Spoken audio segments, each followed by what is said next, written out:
Welcome to Truth in Movies. Today we're going to be talking about Loki, the new Marvel series on Disney Plus, which is pretty sweet. First, let's do a mic check. Let me make sure everybody can hear me. The computer is acting crazy on me, so this is the second time we're going to try this one. Hopefully everything's going to work out. Thank you everyone in the chat for letting me know. I apologize for the technical difficulties. We're going to push on through as we normally do. Thumbs up in the chat if everything looks and sounds good, and we'll jump right into it, man. Ooh. Ooh, buddy, man. I can't stand it when I have the technical difficulties. Okay, sweet. Everything is looking good, sounding good. Hopefully it will stay that way. Check this out. So if you're new to my channel, first, welcome. I like to do a series called Truth in Movies because I learn sometimes more from watching movies and things of that nature than I do from going to the library or schooling or anything like that. So what I like to do is break down the symbolism, the things that are esoteric, the things that are hidden, the little breadcrumbs that we see in the movies, things that make me go, and share them with all of you. We're going to talk about Loki. Loki is the god of mischief, and he's featured in many of the Marvel movies. What's up, everybody in the chat? Thank you very much, Stephanie, letting me know it sounds good. Appreciate you and everyone else. A little more volume. Really? Can you hear me okay? You might want to turn up your phone or whatever device you're using. All right, so without further ado, let's check out the Loki movie. I'm a little bit nervous, so we're just going to jump into things. Loki is the god of mischief, and this movie is I'm just going to refer to it as a movie. It's all about him. The introduction credits are the font changing. Loki is a shapeshifter. That's one of the main themes throughout this movie is that Loki is constantly somebody who changes shapes, right? He can appear different ways to different cultures, different civilizations, different individuals, which plays a key part in the movie itself. All right, so I've recorded all of these little things. I like all these variations. And that actually plays a part in the movie too, because Loki is known as a variant. One of the main variants. What is a variant? We'll get into that whenever we get a little further along in the movie. So welcome. I'm super nervous. Thanks for tuning in. Thanks for joining us. I appreciate it. Wow, I took a picture of all these, didn't I? Okay, so check this out. The movie starts off. If you've seen the Marvel movies, this is very much integrated into the Marvel Cinematic Universe. Also about to be known as the Multiverse of Madness. I talk about the multiverse quite often. I call it the fractalverse, but to me it's essentially the same thing. And this movie is all about that. This movie is all about various realities. So we're going to pop back and forth in time. We're going to check out a lot of different breadcrumbs that are in this movie. It starts off in 2012. Which is interesting because that's when the Mayan prophecy was really popular about the world ending. This movie's also about cataclysms, okay? Now, I'm going to be coming from a cataclysmic perspective when breaking down the symbolism in this movie. Thanks, Antoine. Super appreciate it. All right, cool. So we start off where one of the other movies, one of the Avengers movies, has taken place in 2012. But we're going to branch, right? This time, Loki grabs this object called the Tesseract. The Tesseract is this box, a little blue box. This is really interesting because you're going to see that there's two main colors associated with Loki, right? There's the green and his green magic that he uses. He also wears green. And then there's blue, which some people sometimes forget about.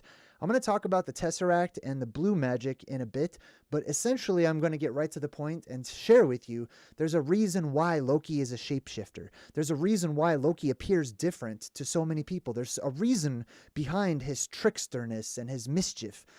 And it all has to do with what he symbolizes. Not as an individual, not as an actual physical god in human form that came down, and just like all of the other myths and legends, he may symbolize something a bit different. So he grabs this Tesseract, which has one of the Infinity Stones inside of it, and poof, he disappears and he escapes from the Avengers. He ends up in the desert. Immediately, as soon as he lands, there are these sort of time cops, okay, that say on behalf of the Time Variance Authority, you're going to be arrested. He's manipulated the proper flow of time. That's another concept in this movie, is what the proper flow is, how things are supposed to play out, as opposed to all of these various branches that we're going to get into as well. So he encounters these sort of time cops known as the TVA, or the Time Variance Authority, and he ends up in their sort of facility. And their facility, I'm going to go into detail about that here in a minute, but he's being processed right here. And he has to walk through this door that will basically vaporize him if he has no soul, if he's robotic, or if he's animatronic in some way. And so he's asked these questions. Are you real? Are you a human? Do you have a soul? Or are you robotic? And he says, do a lot of people not know if they're robots? That's key in this movie, because there are a lot of people that don't know if they're robots or not. I see them all the time when I walk out into the world, which is why I'm sort of a recluse. But yes, a lot of people don't know that they're robots. A lot of people have what I call minimum soul energy, or just energy, that allows them to process the simple functions of the body and the brain, right? They have enough energy to take direction, to take orders, to be programmed, and to follow those programs. And they love those programs because it tells them what to do. They don't have enough energy to become a variant. They don't have enough energy to go out on their own and to do differently than what they're programmed to do, which makes them robots. And then he questions himself. He says, wait a minute, what if I was a robot and I didn't know it? He doesn't want to be vaporized. Now, this is good, because if you've ever asked yourself, am I a robot? Could I be a robot? Do I have a soul? These are the types of questions that, in my opinion, exhibit your soulfulness, that you have a soul. You have the ability to question your own existence, your own reality, and the world around you, which is what Loki's doing right now. Thankfully, he makes it through. It takes a picture, and that picture is of his aura. So in the TVA, or this Time Cop Space Agency, we'll get into what they are here in a bit.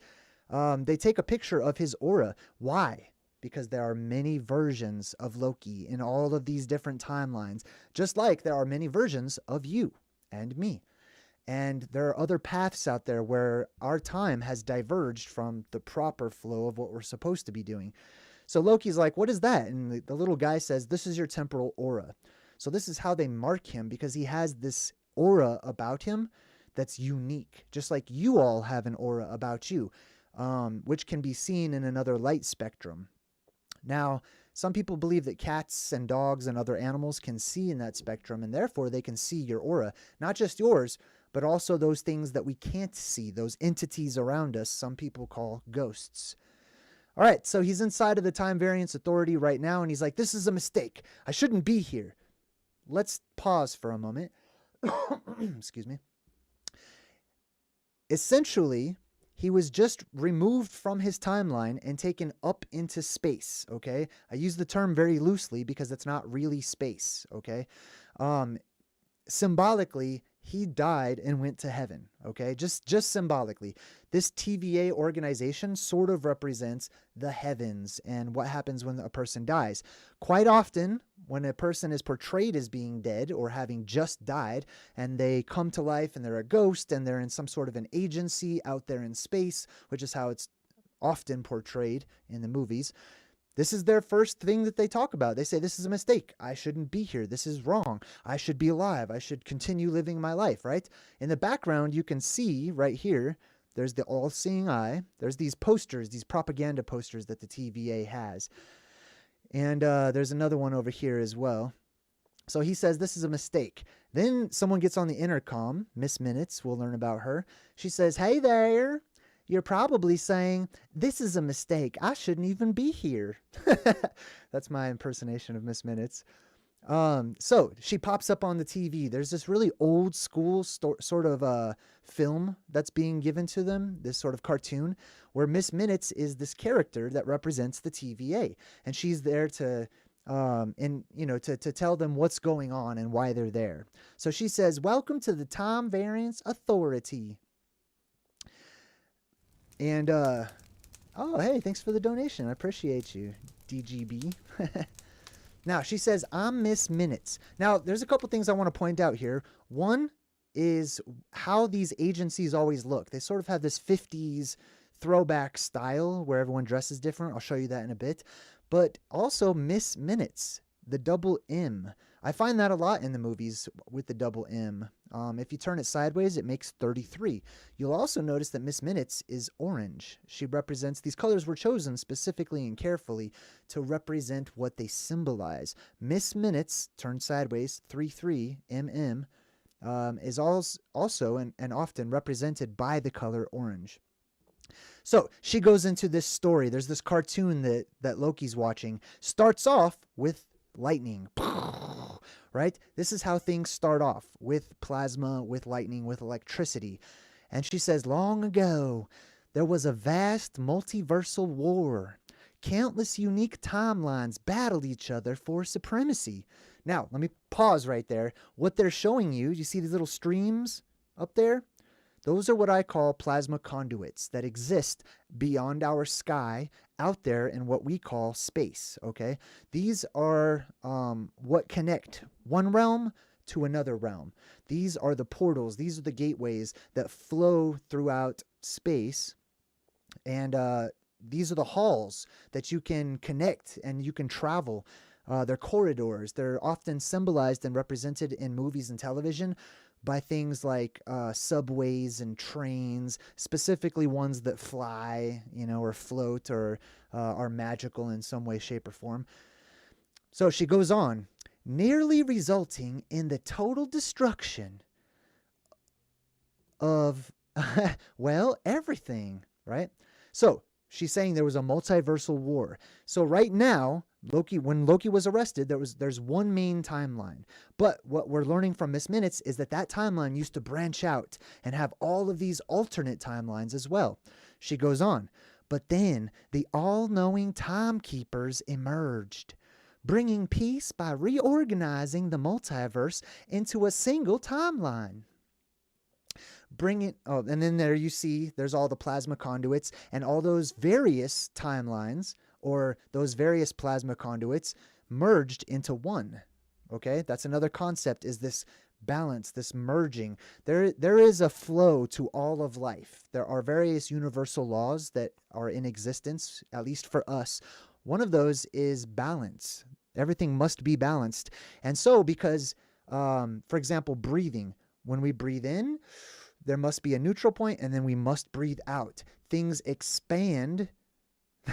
There must be a neutral point, and then they contract. This happens with those plasma conduits that are out there, right? They expand and then they contract. Okay, moving on. Miss Minutes goes on and says, now the timekeepers protect and preserve the proper flow of time. So we've got these three timekeepers, okay? These are the space gods, if you will, and they're the ones who have dictated that there's a certain way that they would like time to go. Loki's not going to be a fan of this, as we'll learn. So she goes on and she explains, there's a proper flow of time for everyone and everything. So you see all these little time conduits, these little plasma conduits flowing, right?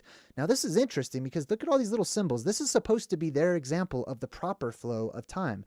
Time as it really happens. Look what they have. Not only do they have things we're familiar with, like butterflies or flutterbys, humans, flamingos, dinosaurs. We also have this monster over here and the Thunderbird. Okay, interesting. Those play a part in the plasma apocalypse. So Miss Minutes continues on. She's saying there's a proper flow of time. It's supposed to go, according to the time gods, in one particular way, the way that they want it to go. But sometimes people like you veer off the path the timekeepers created. We call those variants. So there's a variant of the cartoon. He looks a bit different, right?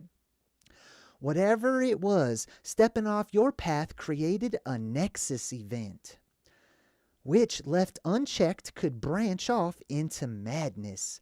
Now, there's a movie coming out called Doctor Strange and the Multiverse of Madness, okay?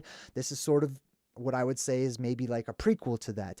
Now, all these different branches out here are what the timekeepers don't want to happen. They don't want time, this main flow of time, to branch off into these other variances of what they've already approved of. Then you get a multiverse. And Miss Minutes says that it leads to another multiversal war. Interesting. There's always a concept of war in the heavens, right? All right, then it ends. TVA, they got the plasma conduit going right through it there, and it says for all time, always. Now let's take a look at this logo real quick and jump into some awesome symbolism. First, we've got the V pointing down, or the arrow pointing down, and then the V pointing up. As above, so below. As below, so above. But also, it's made of unfinished pyramids. Do you see that? There's an unfinished pyramid right here, down in the corner. There's an unfinished pyramid up here as well, right? There may be another one. Oh, yeah, there's also this one, and then there's also this one. So there's all these unfinished pyramids as well. And then if you turn it upside down, it says Val, which is interesting to me as well. Okay, so this guy right here, he was in line. You know, he didn't have his ticket or whatever, so he gets zapped, which they call pruning. Essentially, he's taken out of the world. He's killed and reset, so that he can be born again back into his proper time, so that he can try again to do things the way the timekeepers wanted him to do them. So we travel back in time to Earth. We don't know which version of Earth, but it's in the Renaissance period. And we've got a character named Mobius. Let me go back here. You won't see Mobius for a minute, but Mobius is one of these Time Variance Authority agents, and he hunts down these variants who veer off of the proper path for what they were supposed to do and how they were supposed to live. So he goes back in time. He's trying to find this person who's murdering all of the TVA time cops, essentially. He interviews this little girl, and he says, "Who did this?" She points up to this picture. Now, this picture is basically what you would call the devil, right? But look at it. Look at it a bit closer. We've got the moon here. We've got a star up here and another star, which tells us we're looking up, right? So this is interesting because they play with our perspective at times, right? This devil figure is sitting down, so you think that you're looking straight across, but you're not, because the background tells us where we're looking. We're looking upwards. They just tilted or inverted the picture so that we can't exactly tell or make sense of it in the forefront of our mind what it is. But if you can look at it for what it is, it's a picture of the sky. And there's an opening in the sky, and the sky is cracking. And coming out of that is this red horned figure, which they assume is a cartoonification of Loki. And of course, he's sitting in the fire and whatnot. So then the little girl gives him a piece of gum. And the gum is this gum called kablooey. It's anachronistic. Anachronistic means it's not, it's out of time. It's not in its proper place in time. And anachronistic symbolism is all over the place. There are things, if you look into and you research hidden history, you'll come across all types of things that are anachronistic. They don't belong in their proper time. Sometimes you might see a picture of a person who's wearing modern clothing in a place where they shouldn't be. I've seen a video of a woman in like the early 1900s, late 1800s or something, where it looked like she was on a cell phone, right? Those types of things are anachronistic. So this little girl in the Renaissance period in France gives him this gum that says kablooey, which turns her mouth blue. Blue, depending on how far back you go in time, the color blue is also anachronistic, because the color blue, technically, they say, did not exist. I would like to read you something pertaining to this, okay? There's a great study that you can do if you look into the color blue not existing except for in modern times. So this website here says, considering the Earth's oceans, waterways, and atmosphere, it seems the color blue is all around us, right? Well, it may come to a shock to you, but most ancient people never saw the color blue. That's right. Blue wasn't recognized. I feel like Miss Minutes should be reading this, right? Blue, where was I? Blue wasn't recognized in early human history because many cultures did not have a word for it. And strange things happen in societies when there isn't a word for something. Without a word, it becomes much harder to see that particular thing. Now, this is from a website trying their best to explain why there was no mention of the color blue until modern times. I'm going to disagree with this website and give you my own theory, right? The theory is that after each one of our cataclysmic shifts, the sky goes from blue to red, back to blue, back to red. It goes back and forth, right? There's also other colors in there in between, depending on proximity to the center of the Earth, your location, and some other things as well. But mainly, the sky is a reddish spectrum or a bluish spectrum. Okay, and there may be a transitory period in between those as well. So they try to explain this away by saying that they didn't have a word for the color blue.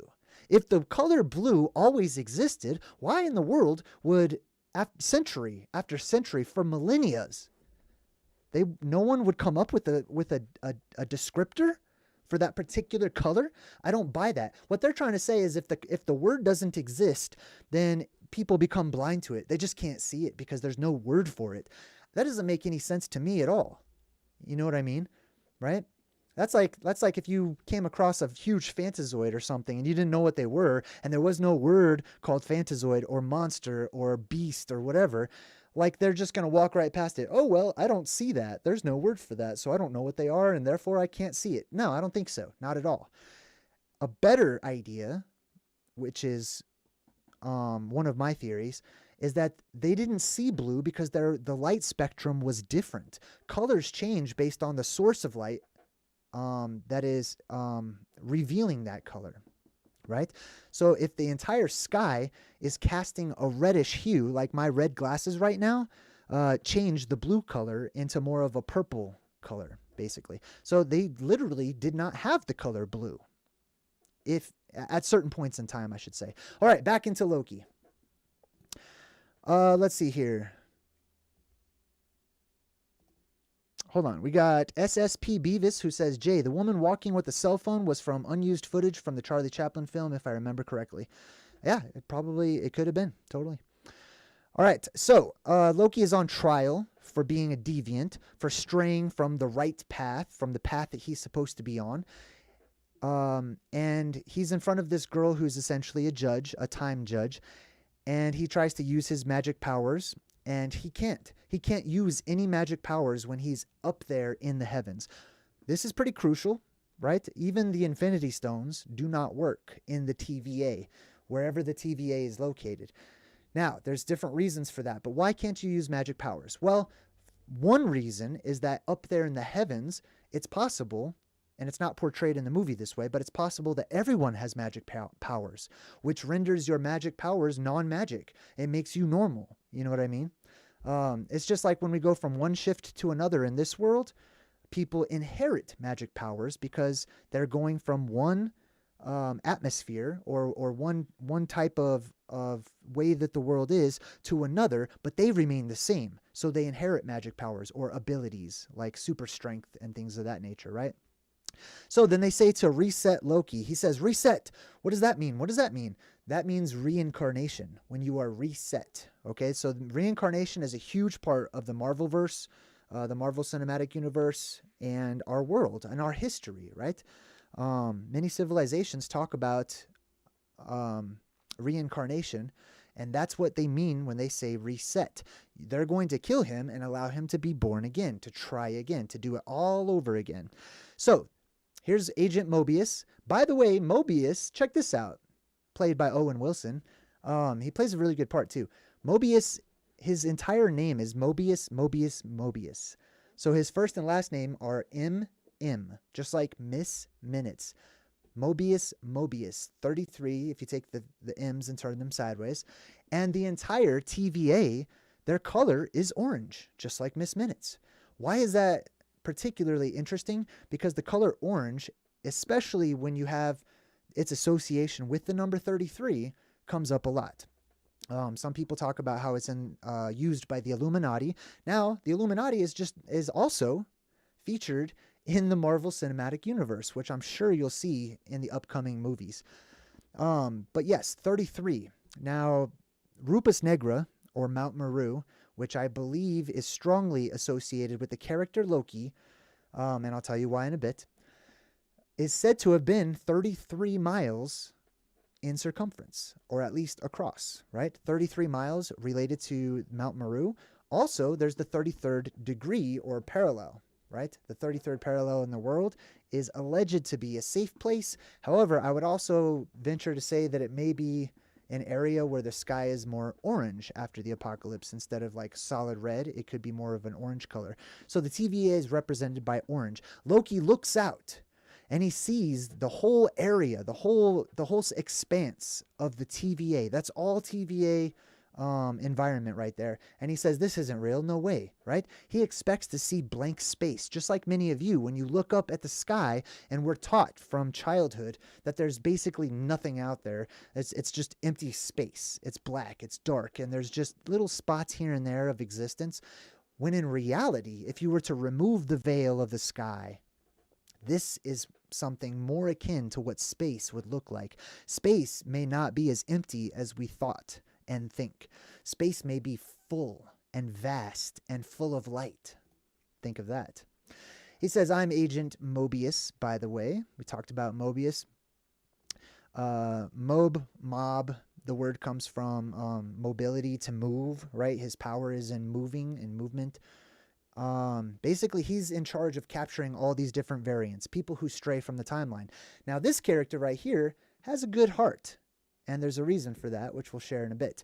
He says, I don't know, it's hard to say. Time passes differently here in the TVA, because Loki asks him, how long have I been here? Or how long have you been here? He says, time passes differently. Remember, they're essentially in heaven, okay? They're out there in quote-unquote space, where time does pass differently. You can see that when you watch any science fiction film. Anytime somebody goes out into space, and it's also a theory that is given by our academic scientists here, that the further away from Earth that you get, time starts to slow down, essentially. And down here, time is very much sped up in comparison. Now, is it time? Possibly. Personally, I'm not sure how much I believe in the concept of time, because I have different theories about it. But what if it's this? What if it's just growth is slowed? Right? That's one of the ways that we sort of judge time, is things getting older, right? And living and changing and decaying and then dying, right? So these beings like Agent Mobius here, who has been out there in space, in the heavens, he's lived for a very long time. His metabolism has slowed down to the point where he essentially doesn't age. So it's hard for him to compare his time with time down there on Earth, or Midgard, where Loki just came from. All right, so here we've got Loki. He's got one of these collars around his neck that basically allows them to manipulate his time and how he experiences it. And he's talking with Agent Mobius, and he says, the first and most oppressive lie ever uttered was the song of freedom. For nearly every living thing, choice breeds shame and uncertainty and regret. There's a fork in every road. Yet the wrong path is always taken. The time to... Oh, no, hold on. Let me take a time out real quick. So, he's saying that this is why he wants to rule, which is really interesting because he might be changing his mind here in the near future. He's saying that he would make it easy for us, right? If we were just subject to him and he was in charge, he would make it easy because he wouldn't give us any choices, right? That we wouldn't have the freedom of choice that we do or seem to now, right? He's saying that the more branches you have, the more chaos you have, etc. This is how the movie begins. But over the course of the movie, he starts to change his mind about that when he realizes and is told that he is a deviant, somebody who represents deviating from that proper flow of time. Oh, and then he says, the timekeepers have built quite the circus, and I see the clowns are playing their parts to perfection. This is the killer clown symbolism that I've talked about in some of my past videos. Those beings who live out there in the heavens, angels, Anunnaki, aliens, whatever you'd like to call them, are often symbolized as being killer clowns.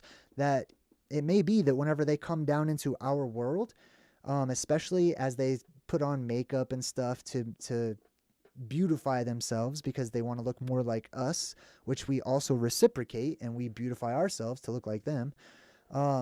They may have sort of a more clown-like appearance, having more of a white face where they put the makeup on and then they sort of look like clowns, right? Because I also think that space is not black, but space is more of an opalescent, pearlescent, sort of a shiny, shimmery, like the outside of a bubble. All right, so he goes on and he says, what more can I say? I'm a mischievous scamp. Now, let's take a look at the word Loki. Why is Loki named Loki? The I at the end of Loki is possessive. It means my, okay? Look comes from the word look, which means light, okay? So Loki literally means my light. And here you can see where it says, Loki is the father of Hel, the wolf Fenrir, and the world serpent Jormungandr. So Loki has three main children, okay? We've got Hel, which represents the underworld, okay? The inner parts, the inner regions of the earth that we live in, the Midgard, as they refer to it. So he's the father of the underworld, 1, the wolf Fenrir, 2, and the serpent Jormungandr. Now, Jormungandr is the serpent that wraps around our world, that's eating its own tail. And when it lets go of its own tail, that's when Ragnarok is said to commence. That serpent represents the plasma that is wrapped around our world right now. We do have a plasma sphere of plasma that is twisting and moving about outside of our world, above our sky, and wrapping around our world right now. So the plasma that wraps around our world is directly related to Loki. The underworld is directly related to Loki. What about the wolf Fenrir? Well, the wolf usually and sometimes is depicted as howling up in the sky with an open mouth. Just like that. What I see, and this is just how I see it, is the symbolism of Mount Meru. This is the plasma volcano cartoonified. Okay, that's what some people see. And usually there's an association with the moon or circles or some sort of heavenly bodies directly above this wolf, right? This Fenrir or whatever it may be, werewolves and all kinds of stuff, right? So as you can see, this sort of takes the shape of what would be a volcano or a mountain with an opening in the middle. We're going to come back to that here in a bit. So, as Loki is being interviewed by the Time Variance Authority, they start showing him these videos of all of his life, playing his greatest hits, so to speak. So they play this video of him sitting in a plane with his little sunglasses on or whatever, and then he says, I have a bomb, and he's got all this money and stuff, and he jumps out of the plane and is yoinked right back up to Asgard, by way of the Bifrost, right? And all the money just falls down to the ground. What he was doing was he was trying an aerial heist. He was trying to steal money on the plane by threatening the plane with a bomb. This is real. This really did happen, right? Mobius is like, I can't believe you were D.B. Cooper. Come on. Now, check this out. This movie is full of these types of breadcrumbs where they throw out these mysterious events and things that have happened, and they portray Loki as being at the core of it, because Loki might be at the core of it. So the story of D.B. Cooper was that a man, his alias is just D.B. Cooper, Dan Cooper. He got onto a plane. He was very calm. He let the stewardess know that he had a bomb and that he would like $200,000 in a suitcase. He also needs a few parachutes. And he jumped out of the plane, parachuted in the middle of a storm, and was never seen or heard from again. It's the only unresolved case of somebody trying to rob a plane while it's in flight, ever. So Mobius goes on and says, you were born to cause pain and suffering and death. And he's talking about Loki. Also that others can achieve their best versions of themselves, right? So whatever Loki represents is he's a catalyst for us. He's a catalyst for us to become better, right?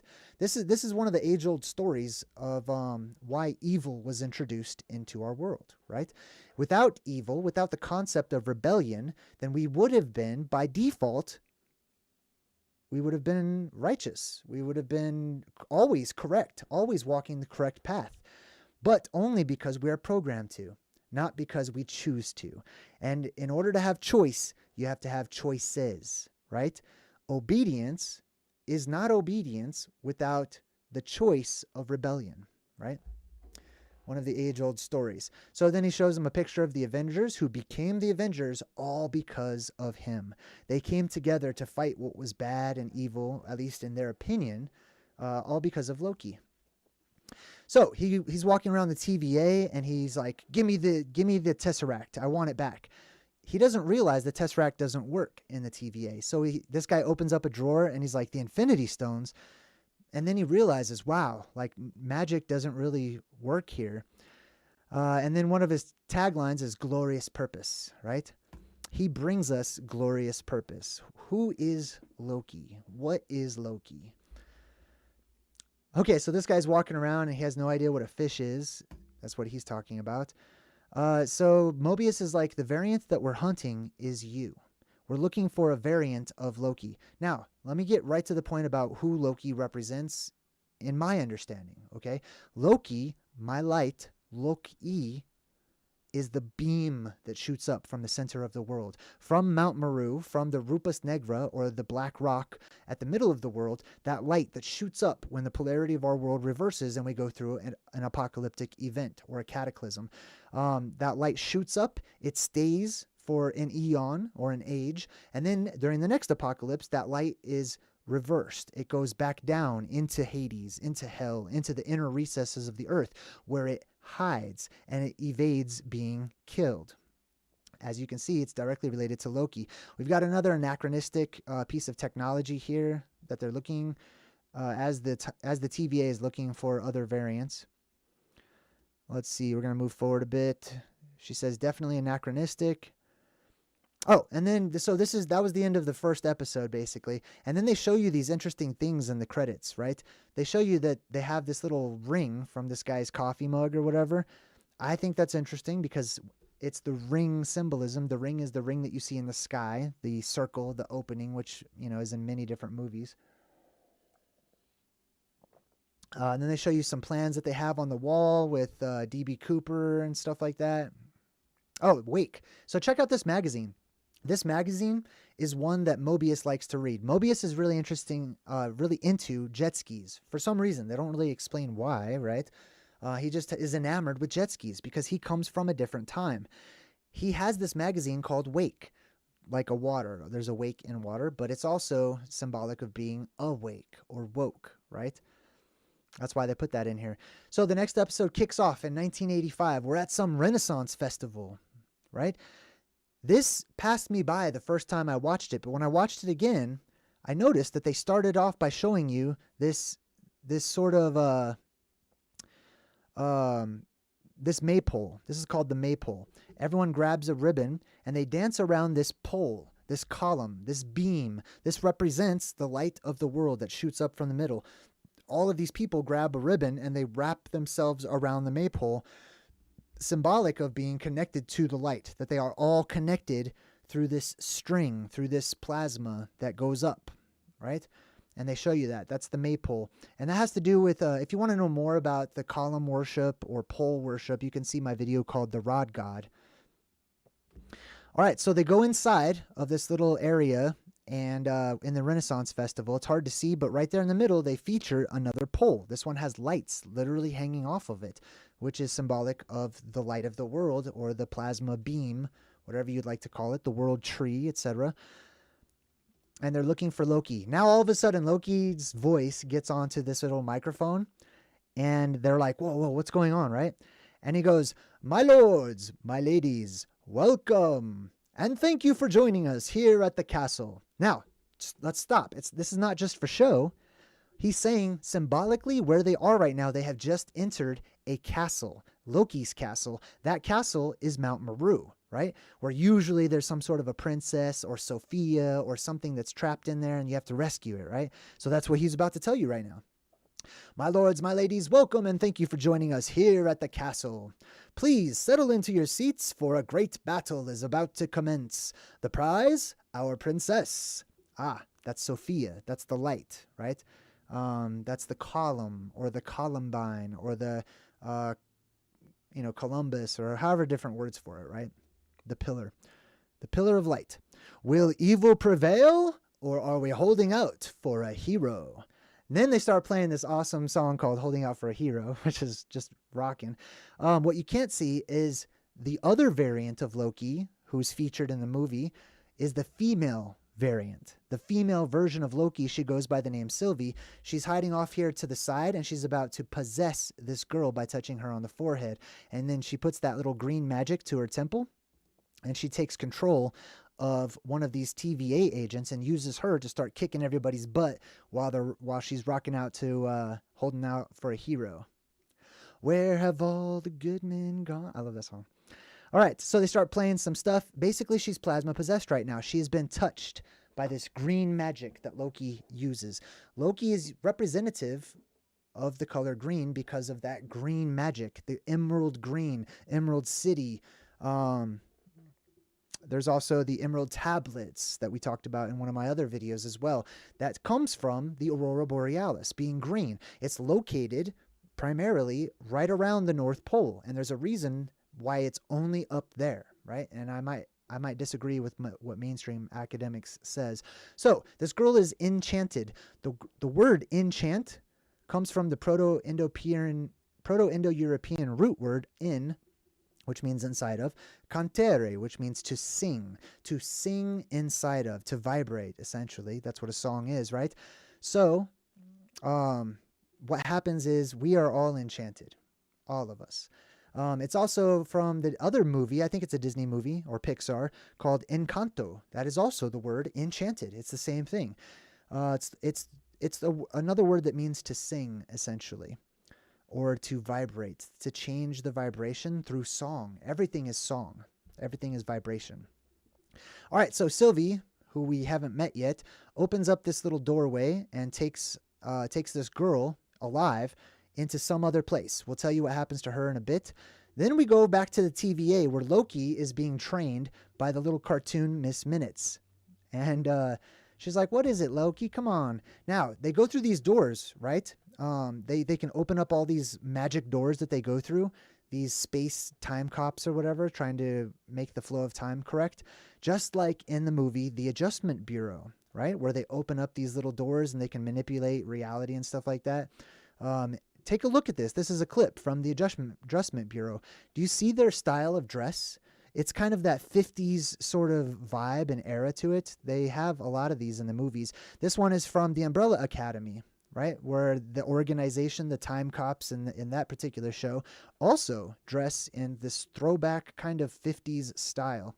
So Loki's going with them, and they start talking about how, hey, you have to be careful. We don't know what this other variant of Loki looks like. He can look like many different things. And then they show some variations of Loki on different timelines. Here you can see Loki as being blue. Here you see him as like a soccer player or something, but he's holding on to a cup, right? A chalice, a grail, if you will. And the reason is because I believe that that blue beam comes up from the two other plasma volcanoes around the middle one. As I've discussed before, there's light that comes up from those two that meets in the middle. They go up and they separate at the top, creating a holy grail or a chalice or a cup. That's why Loki's holding that one. Then they've got the Loki with the horns. They've got this big, strong, sort of Norse-looking Loki. But let me go back to the blue one. I want to talk about that real quick. So not only do we have the blue gods of old, throughout time that are referenced. If you want to know more about the blue gods, check out my Smurf video. I did a video about how the Smurfs are real or were real and are just cartoonified imagery of our real timeline. Loki, many people don't know this, but Loki is not actually one of the sons of Odin. He's not actually Thor's brother. He is the son of a frost giant. There is a realm called the Realm of the Giants, or the Land of the Giants in Norse mythology, Jotunheim. And that's where Loki was born. That's where he came from. His father is a frost giant, and he is a blue color. He represents one of those blue gods from out there in space or whatever that lands here. Now, why is he blue? Or why are these blue gods or blue beings depicted as such, right? Like I said, the light acts a bit differently, okay? So if you have a white t-shirt and you go into a place that has a black light, which emits a purple red spectrum light, right? Your t-shirt will turn blue. So he might not actually be blue. These beings might not actually be blue, but they may have been more of a Fantazoid type of opalescent white color, as I've talked about in some of my other videos. And then underneath the red sky, and dependent upon how close they are to the blue beam, you have a blue beam that shoots up emitting blue light. You have the red sky that emits red light, which gives us they could be seen as being blue, being purple, being reddish in color, which gives you the red devils and whatnot. They can actually change their color, or their color can change dependent upon their proximity to the light source and what color that light source is. Also, this is, like I said, Loki is associated with, I'm still nervous. I don't know why. I think it's because I messed up the first time I did this. Loki is said to, he's shown as being associated with the green. His magic is green, which is the aurora borealis up there in the north. It's giving us a direction, right, where that magic comes from. But then also blue, right? He's blue in his true form as a frost giant. He's sort of seen as being a runt or whatever of the frost giants. But his true color and form is blue. But then he's also has this infatuation with the Tesseract, which is also blue. And then he's got this other weapon that he uses in one of the other Marvel movies that shoots out this blue beam that freezes the guy who's guarding the Bifrost Bridge. All right, so we go back to the Renaissance Fair. The time cops are on the hunt. They're trying to find this Loki that just kidnapped one of the TVA agents. And Loki says to Mobius, why don't we just travel back to before the attack, right? And then he says, Nexus events destabilize the flow of time. The branch is still changing and growing, so you gotta show up in real time. Now, this answers some of the questions about time travel, right? Why not just travel back and just change it, however it goes? I'm not convinced 100% on the concept of being able to time travel or whatever. And in the movie, they're showing you they can't. They can't just go back and change the event, which makes perfect sense to me. They have to show up in real time. When this Nexus event is created. The Nexus event is created when time shifts dramatically, right? It causes a branch. These events are also directly related with the apocalypses that we go through. As we near the end of this time that we live in, the modern age, right? The apocalypse happens, the world depressurizes, the hole opens up in the sky, the plasma comes down in and stuff and changes a lot of things. And essentially when it's done, we're thrown back in time, or our time starts over. Okay, we won't be in the future world with all the technology and stuff that we have. We'll be thrown into the Stone Age. And as you can see in the background, they've got this knight's armor, also related to the plasma apocalypse, for fighting Fantazoids and acting as a Faraday cage around the body so that the knights didn't get shocked. So now they have this sort of time bomb that they set off. The TVA likes to reset these little branches so that they don't branch off and so that they can keep the proper flow of time going, right? Now look at the color of this thing as it starts to change, and it creates this sort of circle. This is, on a small scale, a version of the plasma apocalypse, with the hole in the sky opening up and changing time through plasma. You can see this sort of a plasmic look to it. You see the colors, which is more of what I consider to be like a space color instead of black. And it goes through obliterating everything and changing things and removing them from the timeline, just like the plasma apocalypse. The timeline is reset. Then we go into that judge's office and we see one of the timekeepers as a statue. And you see it sort of had this reptilian skin, right? This harkens to those beings out there that are said to be sort of reptilian looking in nature. And they definitely have those in the Marvel universe.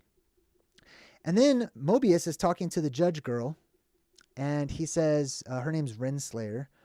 He says, where'd you get that snow globe? For no reason whatsoever, they throw a snow globe into this movie, and they make it a prominent part of this. He's like, I love those. He could have talked about any of her little knickknacks that she has on the shelf, but he pointed out the snow globe. That symbolism of the snow globe is seen a lot in television, movies, books, etc., because our world is a type of snow globe, having a covering on the outside that pressurizes it and creates weather on the inside, and then sort of the shape of it as well. He says, why do you get to keep all these trophies? But look right there. You can see the symbol of the TVA. This is their symbol that they use. What it is a shield. Now, the shield symbolism represents the shield around our world, which is the electromagnetic field that in turn creates a solid barrier separating what we call the heavens or space from our world, essentially, right? So we've got a shield. Then we've got a sword going right down through the middle of the shield. Symbolically, that is the blue beam and the shield of the world, right? Then in the middle, we've got, basically it's the number 8. but it's also time, and it's a pyramid pointing down and a pyramid pointing up, like we first talked about earlier. Then we've got like this sort of tongue thing, which is the tip of the sword, right? They have this tongue. That's also representative of the various gods across the world that are portrayed as sticking out their tongue.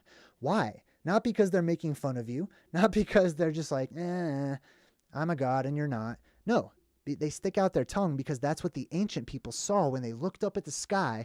When the sky opened up and they saw that circle or that face or that head or whatever it was, or that mouth, various things, and they saw this plasma coming down out of it, which was seen as being the tongue, right? Sometimes it was a tongue, sometimes it was hair, plasma hair coming off of the head of the god in the sky or whatnot.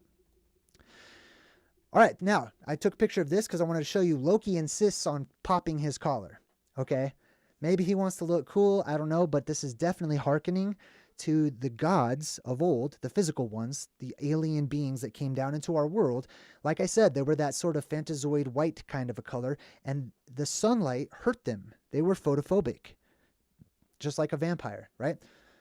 So what they did is they tend to wear a lot of extra clothing that covered all the different parts of their body, even gloves for their fingers. They would have these huge collars to keep the sunlight off of them. And that's one of the reasons why Loki likes to pop his collar. Let's see.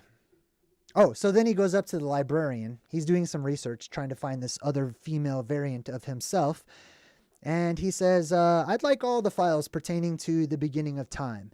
She goes, those are classified. Okay, the end of time. Those are classified, right? So this is talking to you.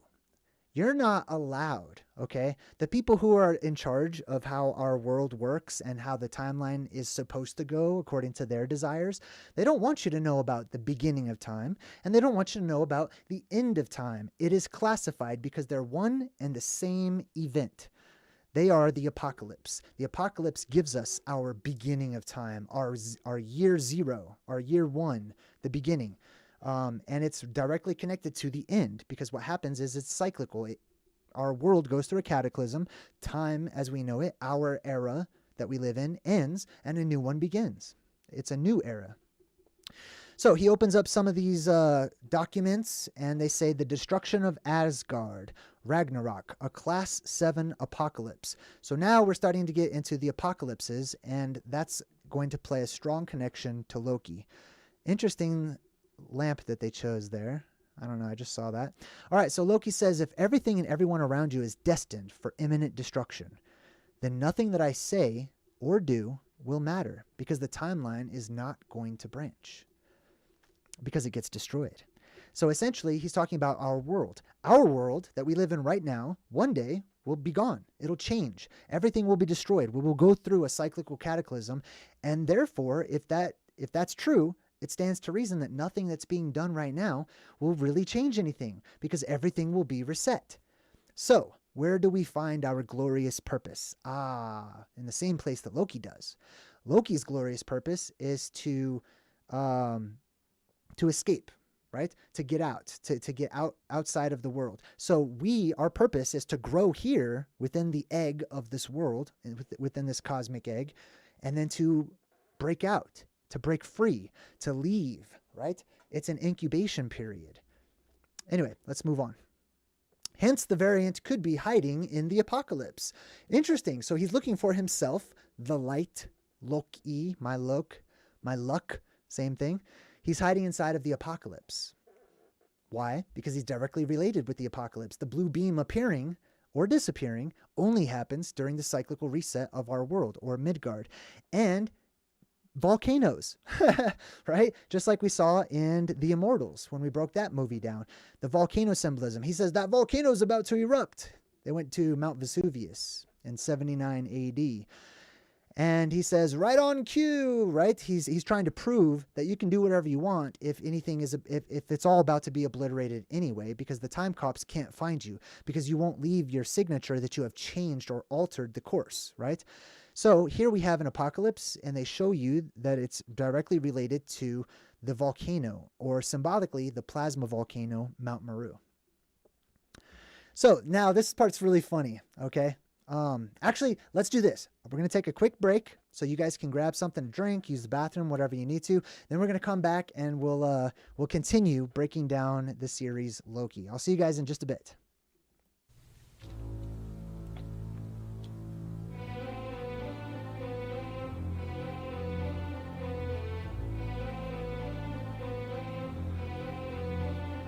Around the world men's thoughts will fly, quick as the twinkling of an eye, and waters shall great wonders do. How strange, and yet it shall come true. Beneath the water men shall walk, shall ride, shall sleep, shall even talk, and in the air men shall be seen in white and black and even green.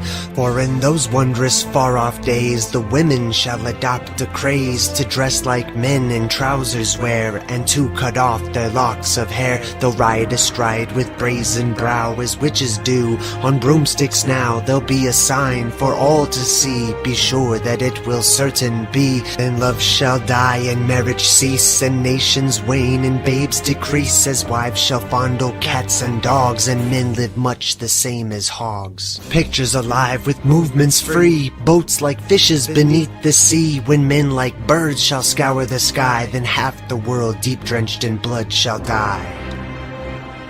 Then half the world deep drenched in blood shall die.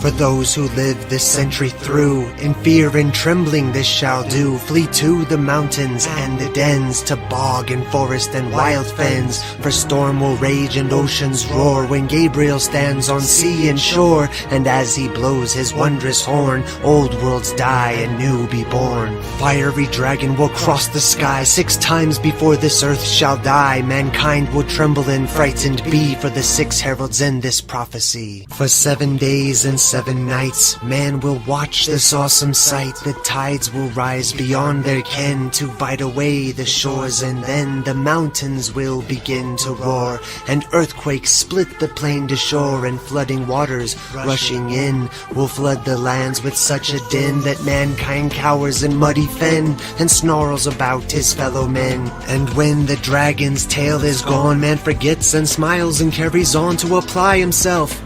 Too late, for mankind has earned deserved fate. His masked smile, his false grandeur will serve the gods their anger stir, and they will send the dragon back to light the sky. His tail will crack upon the earth and rend the earth, and man shall flee king, lord, and serf. And men will die of thirst before the oceans rise to mount the shore, and lands will crack and rend anew. You think it's strange, it will come true. And in some far-off distant land, some men, oh such a tiny band, will have to leave their solid mount and span the earth, those few to count. And those surviving this will then begin the human race again. But not on land already there, but on ocean beds stark, dry, and bare. Not every soul on earth will die as the dragon's tail goes sweeping by. Not every land on earth will sink, but these will wallow in stench and stink of rotting bodies of beast and man, of vegetation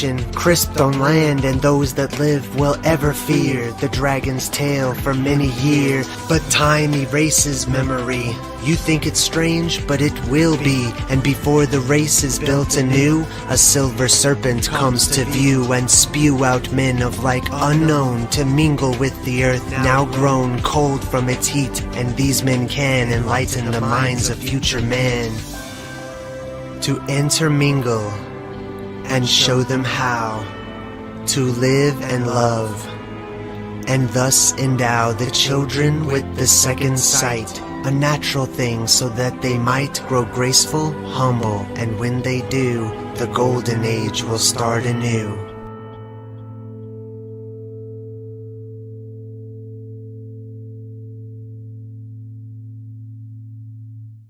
Okay. Hey, what's up, everyone? Welcome back. Whew, I feel so much better now that we took a break. All right, sweet. We're talking about the movie Loki. We're going to jump right into it. Sarah Sean, thank you for your money. I appreciate that you did that. But you didn't have to. I really appreciate it. Thank you. All right, so check this out. We're looking at Loki. He's going to have a philosophic discussion with Mobius, right? And he's like, okay, this is ridiculous. I'm in the TVA up here in heaven, essentially. And you're saying that you're all created by 3 magic lizards. and he's like, timekeepers. He says, okay, well, who created you, Loki? So Loki's saying, your creation story sounds ridiculous to me. It sounds like a fantasy, right? So he says, who created you, right? Oh, it was a frost giant of Jotunheim, right? So as you can see, this little back and forth, Val, thank you, I appreciate you. This little back and forth between Loki and Mobius, reflects us down here, right? We have all of our different creation stories as well. Some people are like, well, I was created and popped into existence, and other religions and whatnot have all of their own belief systems. And Mobius is like, it doesn't matter how I describe it. This is what I'm experiencing, and that's where I am right now. So one person's creation story sounds ridiculous to another, right? This is where we get our pieces of the puzzle, so we can take those stories and put them together to see the bigger picture. All right, so they're looking more at these apocalyptic reports because they figured out that the other Loki that they're looking for is hiding in the apocalypses. And Loki represents the apocalypse, essentially, or is strongly connected to or has ties to the apocalypse, right? And this next one is an apocalypse that happens in our future in Alabama in 2050. Now, it's not really an apocalypse being like the end of the world. It's a version of an apocalypse. Now, check this out. Just how there are variants of Loki, there are variants of the apocalypse. The actual event that changes our world and destroys life as we know it and turns it into a new era or a new age, right, has different versions. It's described across time from culture to culture in various ways. The apocalypse itself has variants. There's different apocalypses. There's different severities as well, as we're going to see here towards the end. So they head over towards 2050 in this apocalypse in Alabama. What kind of an apocalypse is it? Well, it's a storm. Of course it is, right? It's the tempest. It's the world storm. And it's not the only time that a tempest will be referred to in this movie in regard to a world eater or a storm or an apocalypse, right? So check this out. They go to this store. They feature this store where everyone's sort of hiding from this category 8 or whatever hurricane, which they call an apocalyptic event. So we have a hurricane, which is the world storm that's created when the world is depressurized and we go through that neutral point. We have the blue symbolism, that very light blue color, as you can see there too. Then we have the name of the store, which is Rock's Cart. The word rock, as in stone, and then cart, right? So we're going to break that down here in a minute. We also have the double X, also known as the double cross. And then this blue woman who's shooting up out of the ground, this blue woman who's made of light, which is also symbolic of the blue beam itself, or the goddess Sophia, in her many different forms. So, rock's cart. Rock is easy. Rock, mountain, stone, etc. But cart. Cart comes from the Old English word cradle, or cradle, right? So we have a cradle that is a rock. A cradle is where a baby is kept, a newborn. That newborn is the light of the world that is born out of this cave, out of this black rock of the world, located at the middle of our world, or Midgard, the North Pole, which is the blue beam symbolism. So now check this out. They're walking around this sort of Walmart store, Rock's Cart, and they see this guy who's not really supposed to be there, and they're thinking, like, Loki's a shapeshifter. This could be, like, could this be the variant that we're looking for? This guy is also wearing blue. Light blue, that light blue, baby blue color, right? And they're like, what are you doing here? He puts his hands up. This is symbolic because he's blue. He represents or is symbolizing the blue beam, and he puts his hands up because he really is Loki. Remember, Loki is the blue beam, right? That shoots up from the middle of the world during the apocalypse or during the next age that we will go through. The hands up is the figure for the squatting man that is seen in various petroglyphs across time, usually having the legs bowed down and the hands are rising up to the sky, right? So that's what he represents. But then he says azaleas are half off. They feature this plant. They put it in the background on a blue sign that says azaleas. Azaleas are connected to Loki. Why? It's because of the word. It's directly related to the word Azazel or Azazel, right? Azazel, biblically speaking, was the name of a scapegoat or a goat that escapes, right? Essentially, let me just break it down real quick for you. In the Bible, a long time ago, the Hebrew people would get two goats. okay, with their horns that stick out. That's one reason why Loki has horns, because he is the scapegoat. He's the escape artist. The people would throw some dice, essentially, and they would slaughter the righteous goat that was chosen to be sacrificed for God or whatever, which is crazy to me. And then the other goat, they would lay their hands on it, and they would blame the goat for all of their wrongdoings. They would say, "This is your fault, goat," and then they would push the goat off of a cliff and make sure that he died. And he was called the scapegoat, directly related to Loki, by the way. We read on about the scapegoat and about Azazel. It says he was also he was also revealed to the people the secrets of witchcraft. This is the fallen angel named Azazel or Azazel. He revealed to the people the secrets of witchcraft and corrupted their manners, leading them into wickedness and impurity until at last he was, at Yahweh's command, bound hand and foot by the archangel Raphael and chained to the rough and jagged rocks. So the light, Loki, Azazel, the scapegoat, etc., is always portrayed, or typically, as being, I should say often portrayed as being tied to a rock, stuck to a rock, connected to a rock. This one says rough and jagged rocks. Remember how we showed you the picture of the wolf looking up the plasma volcano, a very high and lofty cliff, etc.? That is the symbolism behind that. And place upon him rough and jagged rocks and cover him with darkness. This is when Loki, the light of the world, retracts, goes down into the earth instead of making his appearance during the other apocalypse. Azazel in First Enoch has been compared to the Greek titan Prometheus, who brought the knowledge to the people, who brought understanding and wisdom and enlightenment, literally putting the light inside of them, enchanting them, singing to them, changing their vibration. And Prometheus was also tied to a rock, bound to a rock, right? All right, so he says, could that be you? They're talking to us. They're asking you, do you see the connection here? The guy in blue who represents and is Loki, the light, holding his hands up, standing right next to the plant that personifies him as Azazel, the fallen angel, etc. What does this one say? This one's kind of hard to read. Let me zoom in a bit. Get more oxygen into your home. Oh, that's right. I took a picture of that for that very reason, right? It says get more oxygen into your home. That's a prop. That's not a real sign from some real rocks cart store. They put that there specifically as a little breadcrumb for those who would notice, like myself. Get more oxygen into your home. Loki is also related to the world, our home, getting more oxygen, right? We have an influx of these types of chemicals that add to our lifespan and our growth, including oxygen. Here we have another example of the squatting man figure on this sign in the background that says Rock's Cart or Rock Cradle, if you will. Then Loki, just like Azazel in that movie with Denzel Washington, Fallen, I think it was called, Azazel can jump into other people, possessing them, essentially.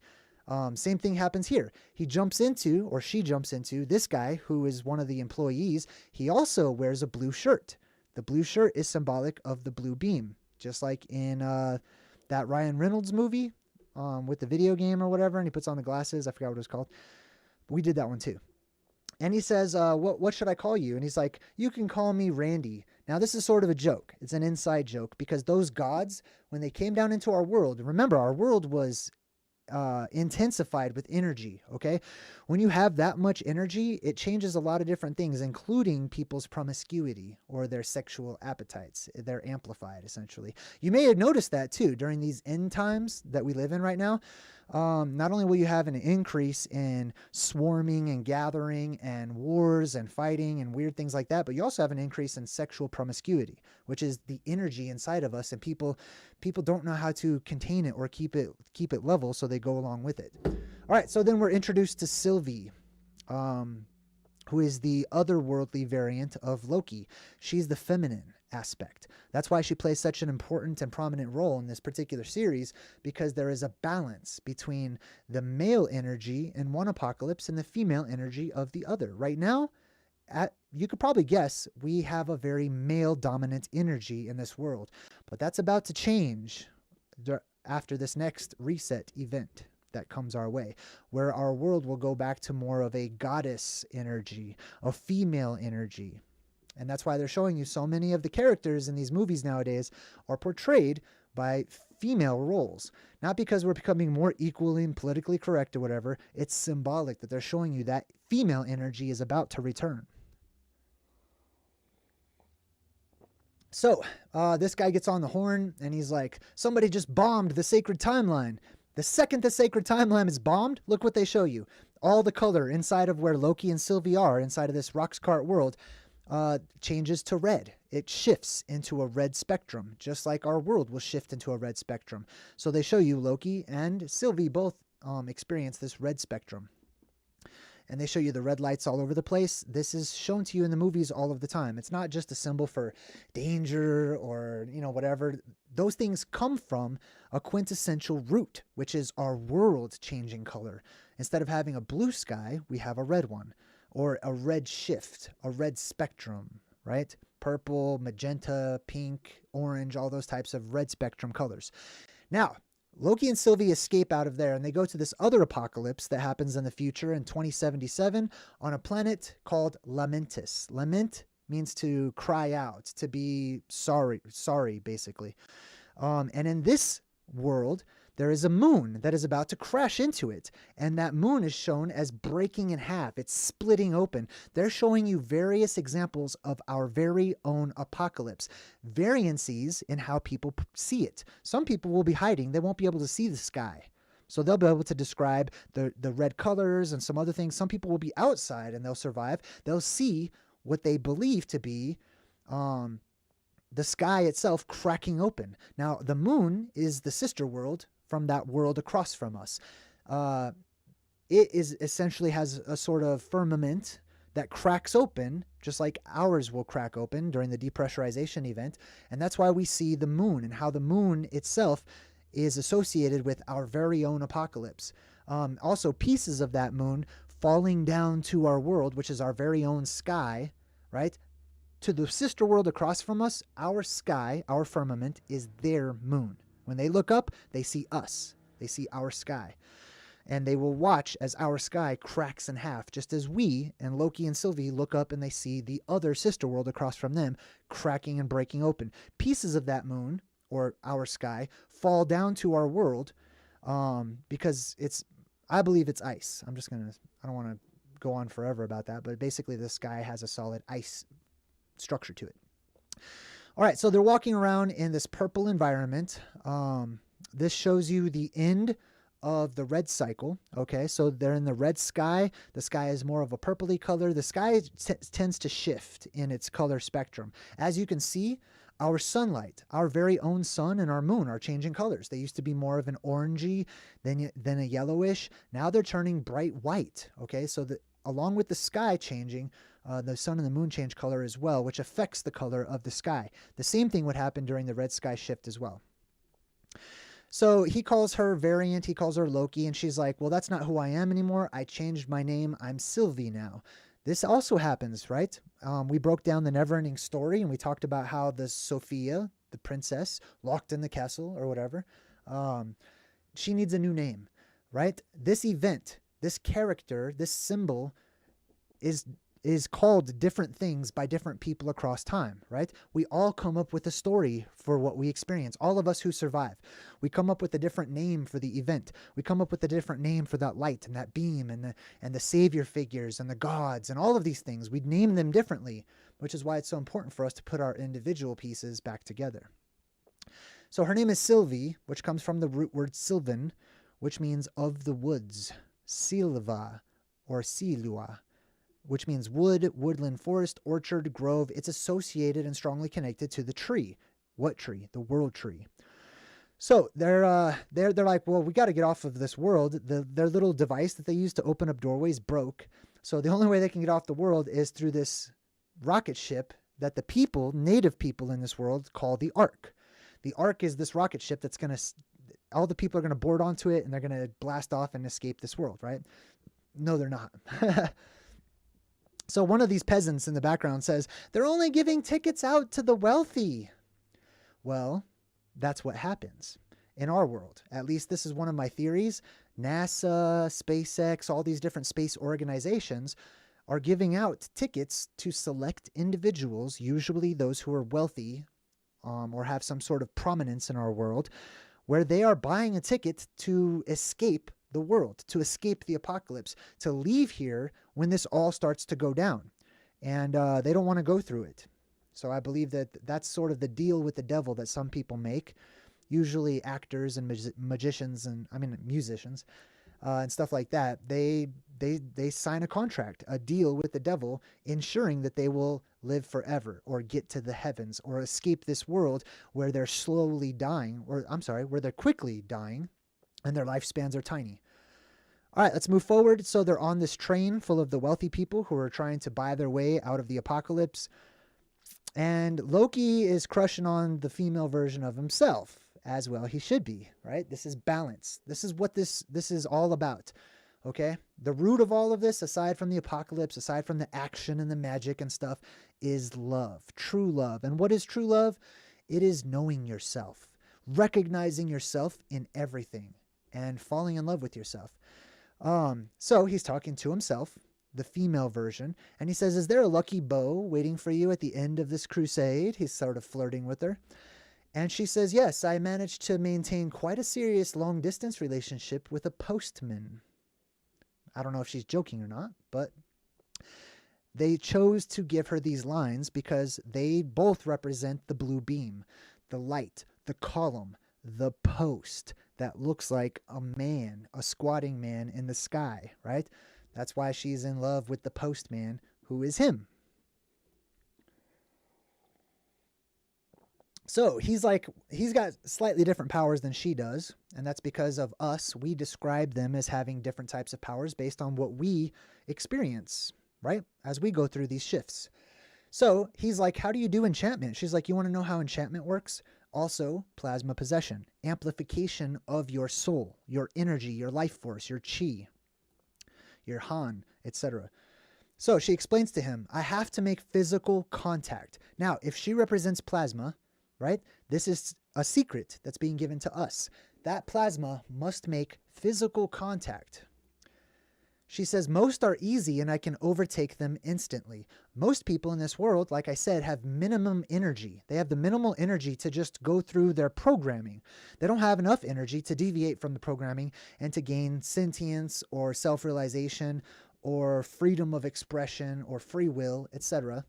She says most people are easy. I can overtake them instantly. Others, the stronger ones, it gets tricky, right? I'm in control, the plasma, but they are there too. In order to preserve the connection, I have to create a fantasy from their memories.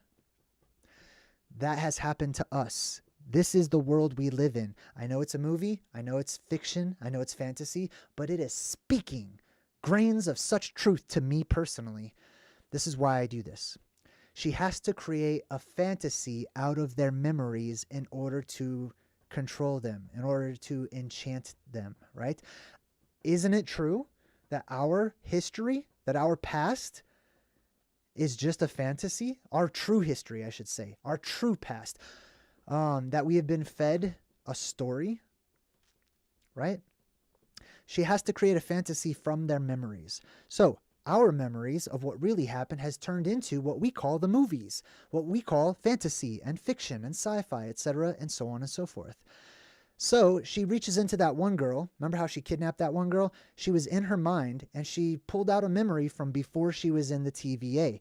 And Loki's like, wait, before? I thought they were created by the time gods. She says, yeah, no, before the TVA, she was just a regular person on Earth. Ah, time out.